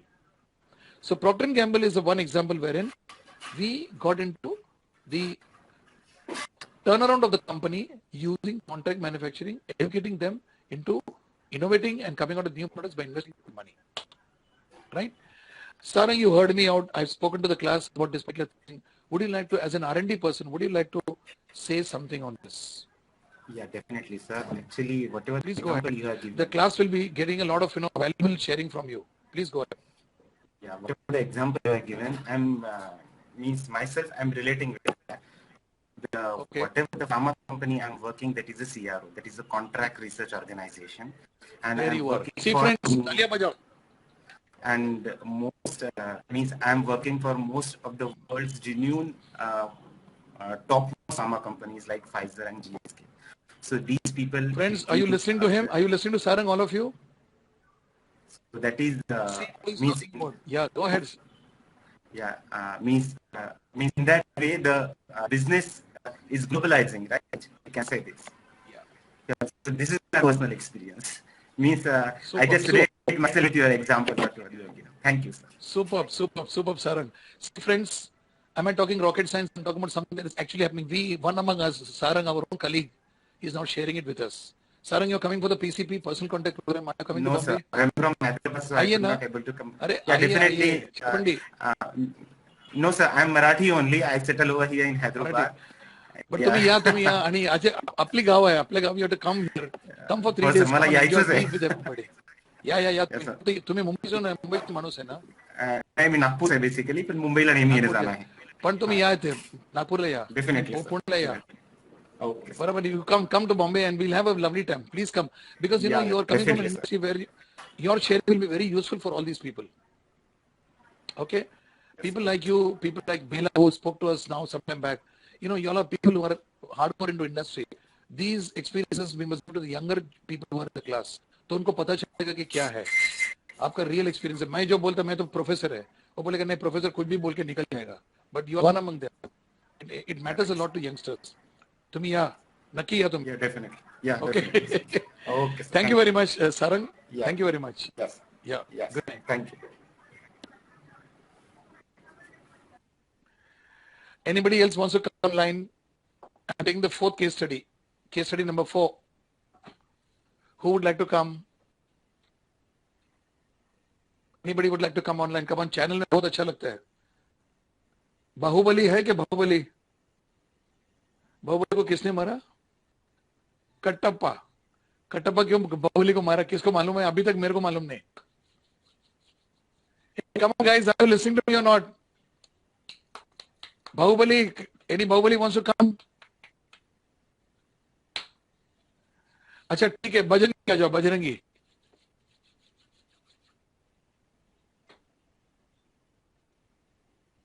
Okay, yeah, Suprakash, you want to ask a question? Ask a question. Come on, go ahead. You got a cam, you want to come online, Suprakash?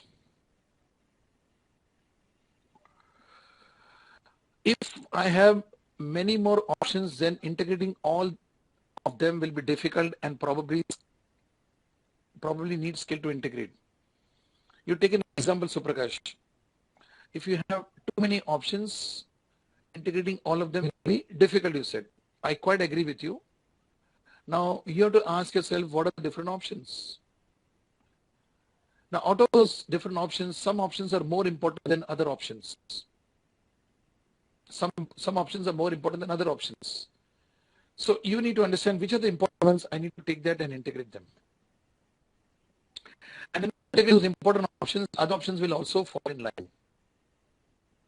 I'll give an example. I have an option of doing distance learning program, hybrid course. I have an option of doing full-time course. I have an option of doing executive MBA by leaving my job and attending lectures every week. I have an option of doing a 1-year diploma. Now these are all the options, correct? Now when you do a hybrid course or when you're doing a part-time master's or when you do a executive MBA, the executive MBA, when you do it, you will be integrating that with whatever we're doing here in our hybrid course.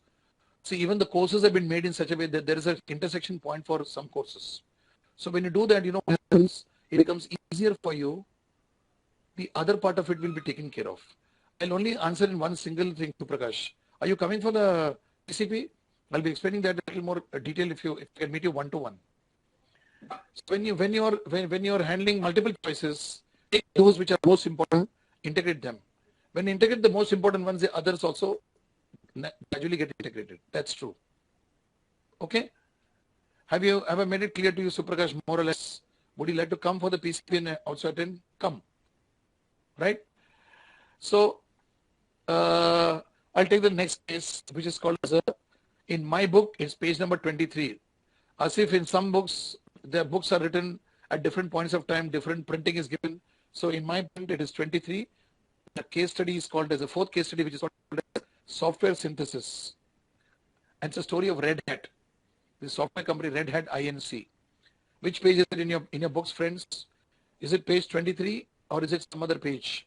Page number 19. Okay, page number 19. If you want the same book of mine with bullet points written by me, is my name there in the first page? It's the same book, right? Because one edition has got the other pages, right? Now, let's discuss the software synthesis case study.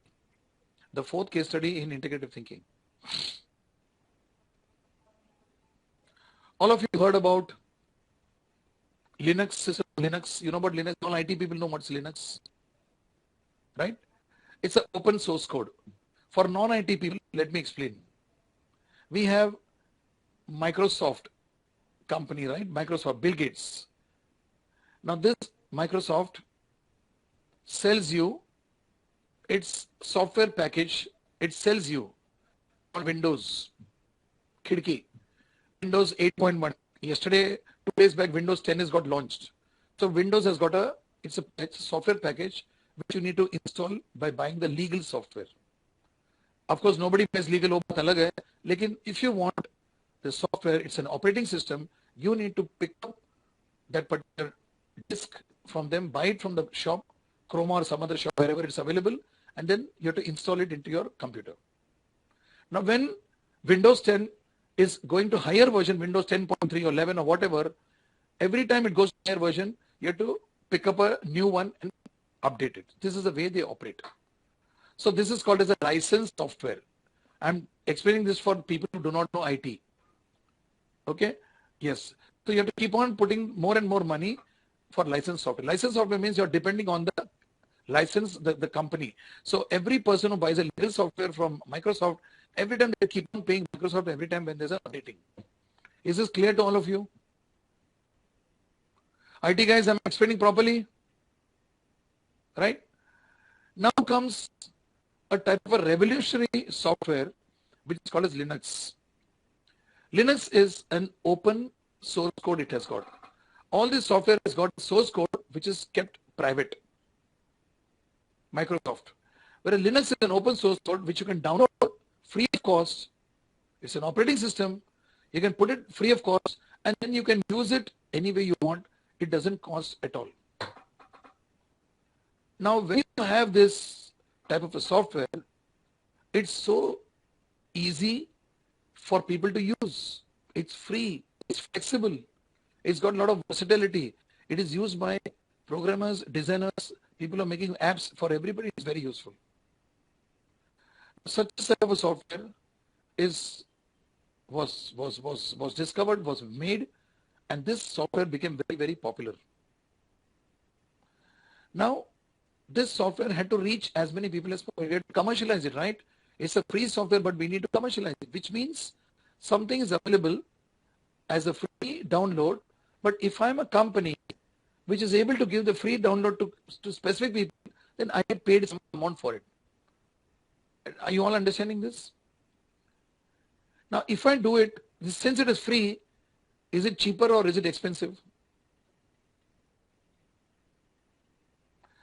It is cheaper, right? And since it's cheaper, what happens? It becomes a commodity. I will sell, you will sell, he will sell, she will sell, everybody will sell. और सब लोग जब एक commodity को बेचेगा तो क्या होता है? उसका प्राइसिंग है ना छोटा छोटा margin. I may sell for 100 rupees, Sachin will sell it for 99 rupees, somebody else will sell it for 97 rupees, undercutting बहुत होगा और मार्केट पूरा कट थ्रोट हो जाएगा.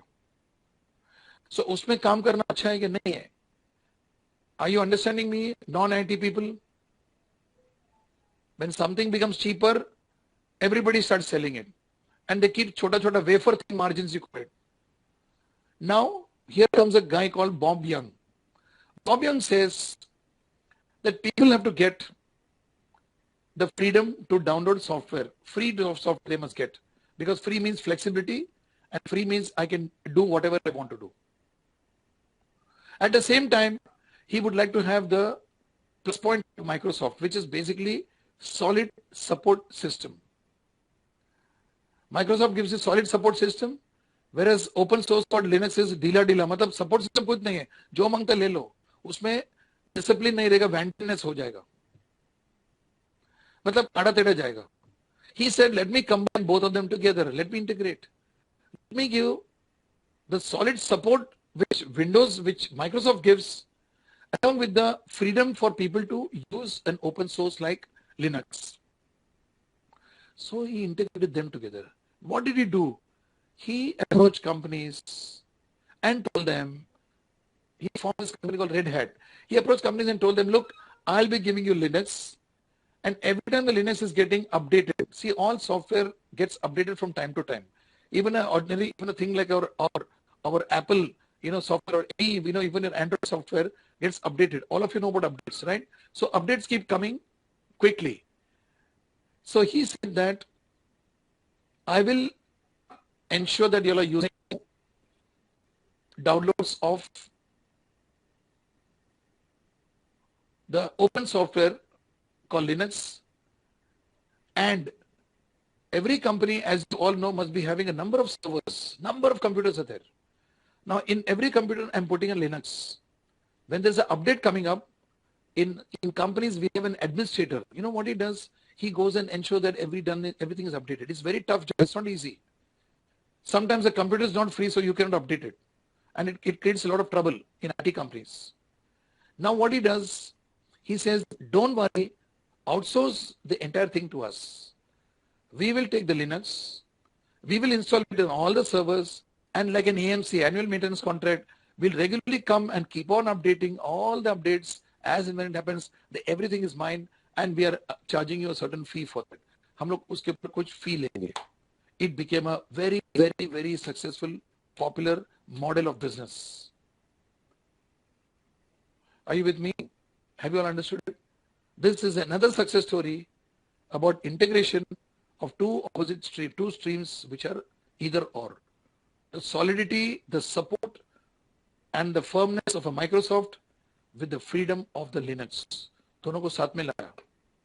और उन्होंने बोला, I am taking the responsibility of putting all these things in front of you. I will take care of all your servers.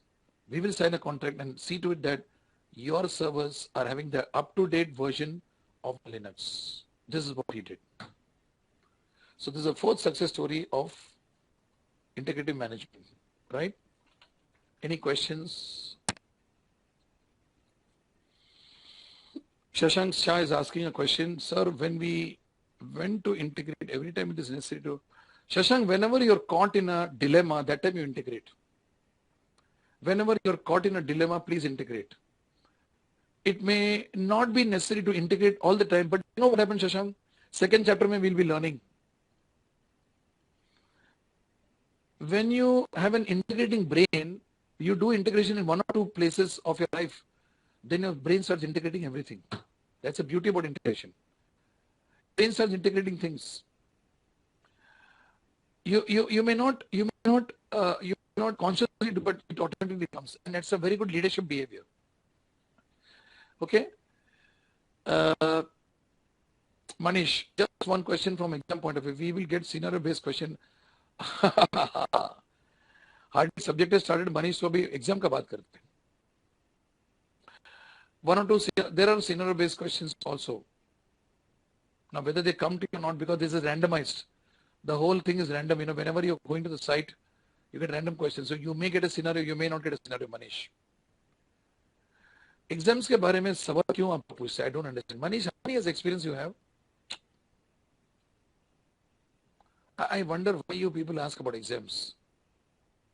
इतना डरता क्या तुम लोग? Sardeep Gujar, request clarification. As per the syllabus on the net for the integrated management, the midterm is 1 to 3, the end term is 4 to 8. In the beginning of the VCF, you mentioned 1 to 4 and midterm. Sardeep, first and foremost, stop writing such a bold letters और blue को निकल के black में लिखो. My request to you. Okay. I got Sachin sitting next to me. It is 1 to 3, right? 1 to 3 or 1 to 4? 1 to 3. Sandeep, you are right. 1 to 3. जितना मांगता है उतना ही पढ़ना. एक्स्ट्रा एक चैप्टर पढ़ना अच्छा नहीं है तेज के लिए. मैंने जल्दी से बोल लिया 4 बोल के. Don't read ना. I made my life simpler. Thank you.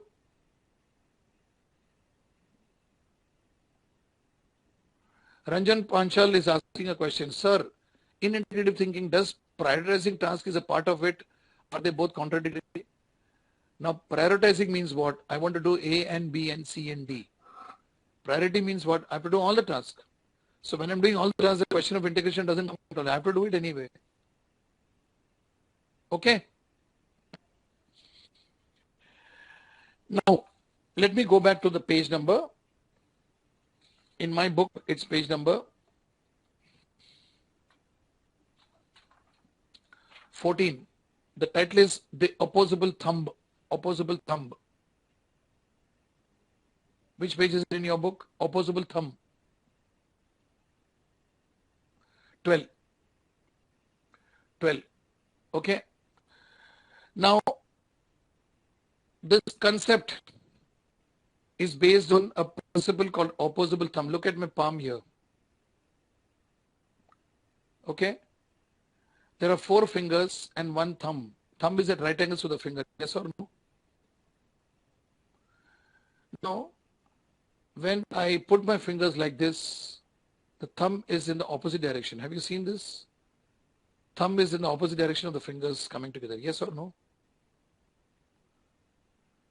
Now I call the 4 fingers as a thought. For every thought, there is always an anti-thought. Make a note of it. अभी ये क्या है मैं explain करता हूँ. Wait. For every thought, there's an anti-thought in the brain of every human being. Can anybody tell me what I mean by this?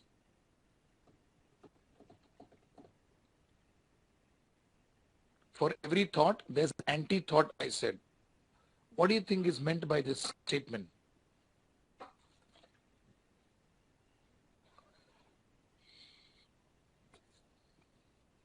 Negative thought, Sanjay says, Sanjay Banerjee, Bhattacharya, sorry.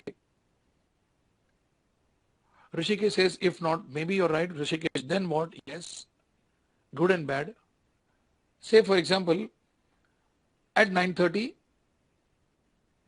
I will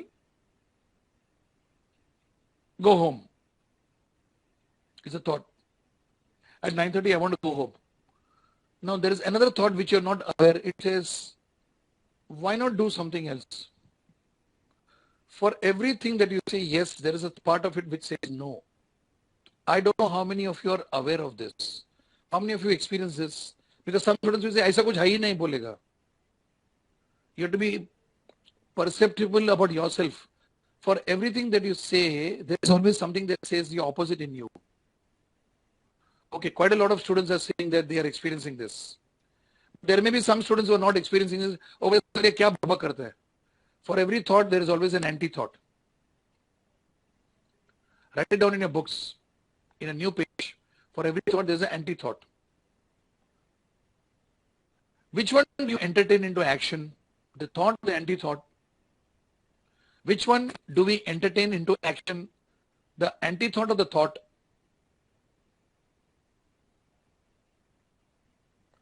All of you agree? Thought is something which I choose. Oh, मेरे को आते चलो करने का. So we always try to entertain the thought. और anti-thought को क्या करते हैं? उसको दबा देते हैं. Or whichever is a stronger. Sanjay is written is correct. Sanjay Bhattacharya is written properly. Whichever one is stronger, that is the right expression. Sometimes the anti-thought is very strong. आज मेरे को दारू पीना ही है. आज गुरु पूर्णिमा है और दारू पीना है. Two thoughts, anti-thoughts. So sometimes the anti-thought is stronger. It takes over the thought. When anti-thought takes over the thought, which is a villain? Anti-thought or the thought? If anti-thought takes over the villain, over the thought, which is a villain? Thought is a villain. Are you with me or not? This is not given in the book. I'm explaining this because after I wrote the book, there were thoughts came to me. Right? You are told at 7 o'clock, go to the temple. Your anti-thought tells you 7 o'clock, go happy hour, say let's go to bar. Daru pine ko. If anti-thought is stronger, you'll go to the bar and have a booze. उस time पे तेरा mummy का phone आया, बेटा मंदिर में क्यों नहीं आया? That'll be the villain of your anti-thought. Am I right or wrong? Hello? Correct? So what I'm saying in other words is, in us there are always thought, anti-thought, thought, anti-thought, thought, anti-thought. And we have a tendency to cut out one and make the other one work. Because we do this, we get into the elimination process and also into sorrow.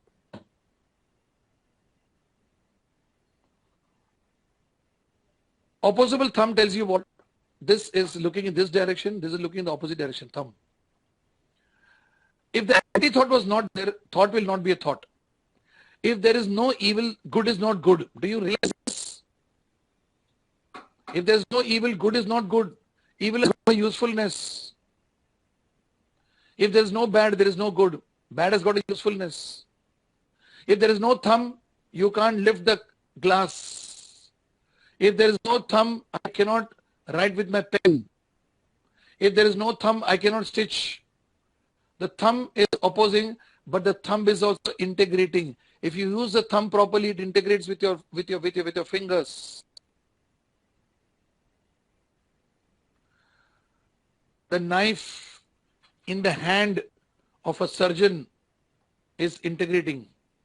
The knife in the hands of a killer is isolating. Are you with me? There are a lot of people who say always goody things. Have you seen them? Everything is good. And when things are going wrong, they'll never admit and accept that things are going wrong. Now that is really stupid and immature behavior. In an organization, you cannot afford to be goody. You have to be very clear about the truth. You should speak out the truth. Now that's where integration comes very handy. Thought, anti-thought, dono ko pehchano. And also understand that at this point of time, my anti-thought is more. My thought is more. Please be aware. So when the anti-thought is more, don't reject the thought from now onwards. This is my question. This is my appeal to all of you. If you want to learn integrative thinking, look into the anti-thought also if the thought is stronger. If you are into anti-thought, look into the thought if that is also stronger. This is what I'm practicing in my life. See, there are times, like I told you, with my friends, I want to go out for a drink. My school friends, my college friends, we meet once in a month, we go for a drink. On that day, some function will be there, some Sankashi or something, should I go for a drink? So I say, okay, let me look at the full picture. I don't want to do a Sankashi fasting, I don't want to do something wherein I'm doing it out of compulsion, out of fear. I want to do it because I love God, I want to do it with a lot of willingness. Just to give an example. So on one hand, the love of following a fasting for the purpose of religion, which I enjoy doing willingly, not because of compulsion, not because of fear. The other one is I want to go out and binge out with my friends. Ye do cheez. Now I could integrate it or I could take one of the two decisions. Now remember one thing, you must be aware about the positives of both and choose one. And nothing is permanent. So I'll say today, friends, I'm not coming for booze. I may not go for it. Integration will be what, I finish off my fasting, 10 बजे के बाद चांद को देख के मोदक खाने के बाद 11 बजे को दारू पीने को जाने का. That some people do it. I'm not saying it is right or wrong. That second moral thing is very different. I am talking about the purpose of learning integrative thinking is to see that thought, anti-thought, everything is seen in the positive point of view. Are you understanding this now, friends? I can give you negative examples, but don't take it literally. Okay? Every person has got good and bad. Now, I'm not supporting anybody. Terrorists have got their own positives. Terrorists have got their own positives. Can I look at terrorists with an open mind? What are the positives they are standing for? Now, you need that type of clarity of objective thinking. This is objective thinking, not supporting anybody. Don't take a wrong signal from me. See, in business, you need to be objective. Objective means क्या? जो मुझे अच्छा लगा, उसी को पसंद करना, बाकी को reject करना, वो objectivity नहीं है. Objectivity means you have to see all the things with an equal, same eyes, same perceptions. अरे वो ऐसा है, वो गंदा है, ये बेकार है, वो that will not work in this. So that objectivity is what you have to trigger through integrative thinking. I said, fine. I need to follow Sankashti. I'll be at home. I'll do the puja. I'll be with the family, and then today I may not go. But not going there. Oh my God! I'm missing out on the fun. I'm missing out on my friends. If that feeling comes, you're not into integrative thinking. No, sorry.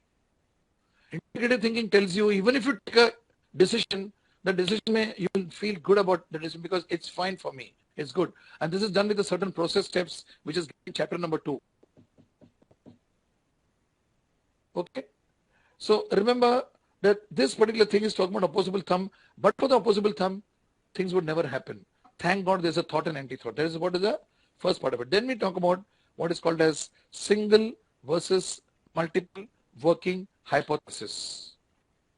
It's in the next page, I think, very next page.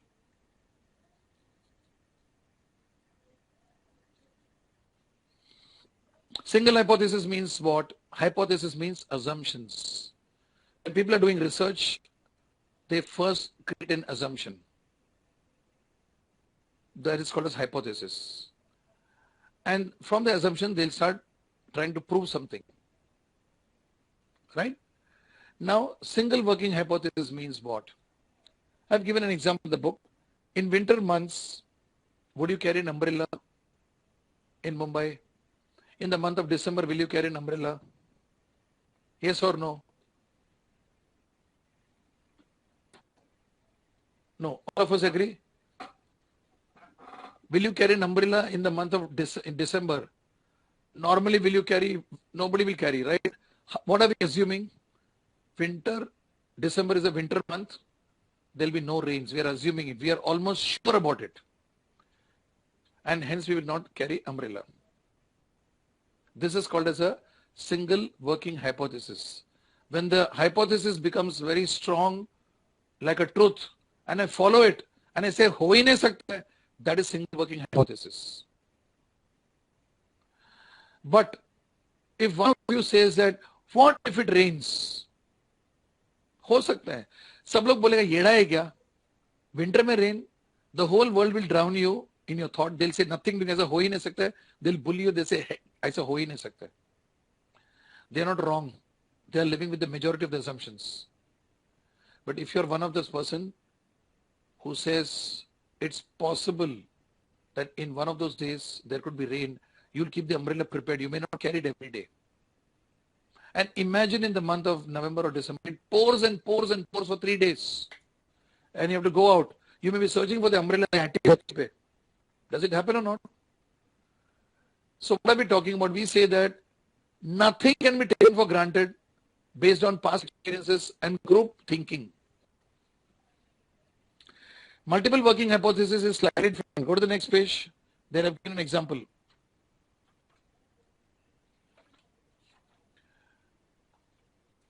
In a multiple working hypothesis, I may think of freak rain. I may carry an umbrella. The chances of a freak rain is less. But if a freak rain comes, let me be prepared. In principles of management, you people must have learned contingency planning. I spoke about it in my video also. Contingency planning means what?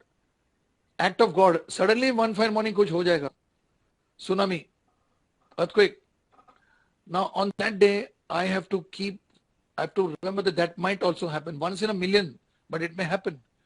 A good planner, a good CEO is one who prepares even for that day.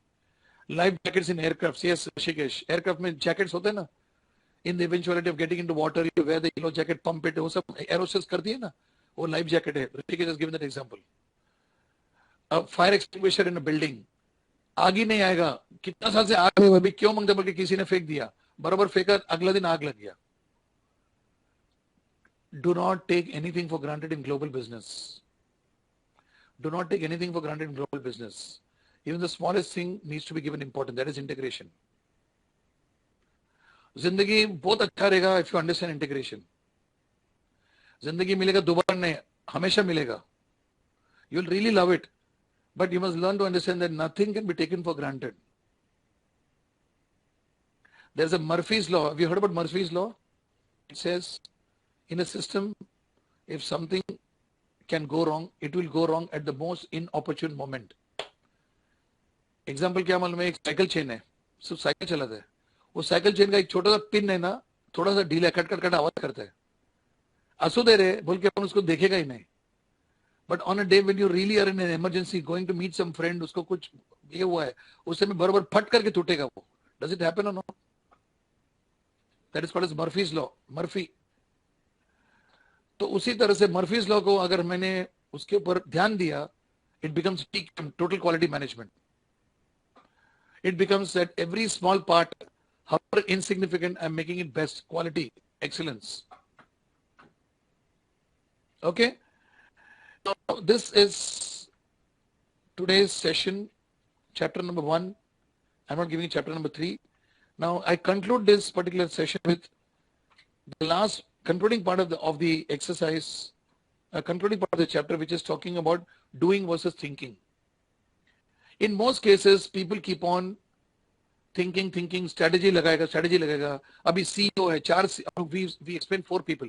Isidore Sham, we talked about Lee Chin, we talked about A.G. Lafley, we talked about Bob Young. Anybody in that position, in the crisis, they will only keep on thinking. Nothing happens. All show but no go. He says, thinking is important, doing is also equally important. And in this, they have quoted 3 different books, 3 different authors who have given emphasis to thinking, to doing over thinking. One is Honeywell CEO. Honeywell is a company that makes computers for process industry.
Am I audible now? Hello? Am I audible? Okay, fine. So this 3 books, I think there's a blog given in page number 26 of the book. 3 authors, 3 books, Execution, The Discipline of Getting Things Done. Second book is Good to Great, Why Some Companies Make the Leap. Third is Jack from the Jack Welch's book. These 3 people have given the importance of doing overthinking. See, what the author is trying to tell us is very simple. He says that in the past, many people were to strategizing and thinking, never doing anything. These people not only think of a integrative thinking, but they also do it. Integrative thinking has to be backed up with action. That's what these people are talking about. Right? Now, in integrative thinking, my dear friends, there are certain type of discipline we need to follow. Page number 30 of my book.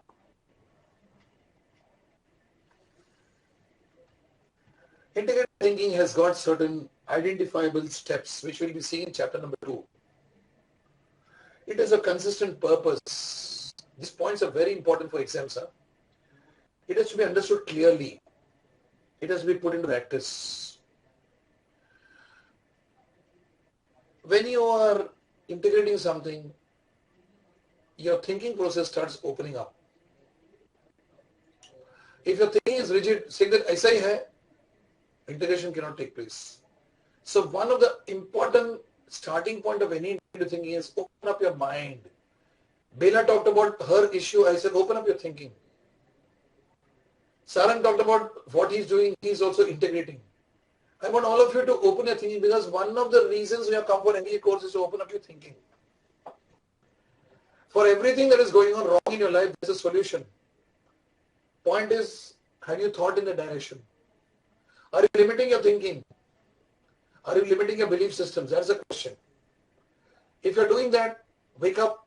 Integrative thinking gives you that particular, the way to do it.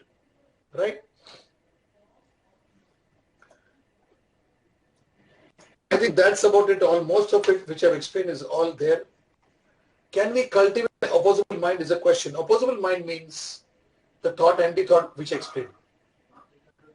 Now is it that certain people are born with it? The answer is no. The purpose of writing the book is to tell you that there's a science behind it, and every science has got certain steps. If he can do it, even I can do it if I follow the steps. Very simple. So with this, we conclude this particular session. Chapter number 1, we've done a detailed discussion on integrative thinking. I've introduced you to the subject, and I think all of you have caught it very well. The next VC of this integrative thinking is on, when is it? Let me tell you, 1 second. We are again meeting on 14th August, Friday. 14th August, Friday, we're meeting again, okay? Now, when on that day, this is my request to everybody to get a cam and fix it on your computer, and make it happen. Because if you have a cam, it becomes so easy. See, 2 students today, don't you? I mean, you people have to be different from other students who are not doing DLP. Come over and interact. Channel open there. How many 2 channels we are having extra for students? We are having 2 channels extra for students. Okay. What are the PCB dates? Asif, I do not know. Only Bhavesh can tell you from the office. I really do not know, Asif. I come here, then I take a class. That's all. Okay. On 7th and 8th and on the 9th, I'm conducting a workshop in Wellinkar at Matunga, Bombay, India. 9 o'clock workshop start of the Innovative Management Training Program. It is there in your website. You can enroll there. Enroll karo or aa jao. It's already full Prakriti. Oh, I didn't know that. Thank you very much. We had a movie learning session last Saturday. We had a record. The first time in the history of movie learning session, we had 76 students who came. 76 students. You're there, Rosha. Okay, great. Prakriti, you give it a try. Talk to Bhavesh. I think Bhavesh may have you. Come over and see. Okay, guys. Wish you all the best. And we'll catch up again. Thanks for all the lovely greetings. You have been a great class. And looking forward to a lot of PCP interactions and EC interactions. God bless you. Good night.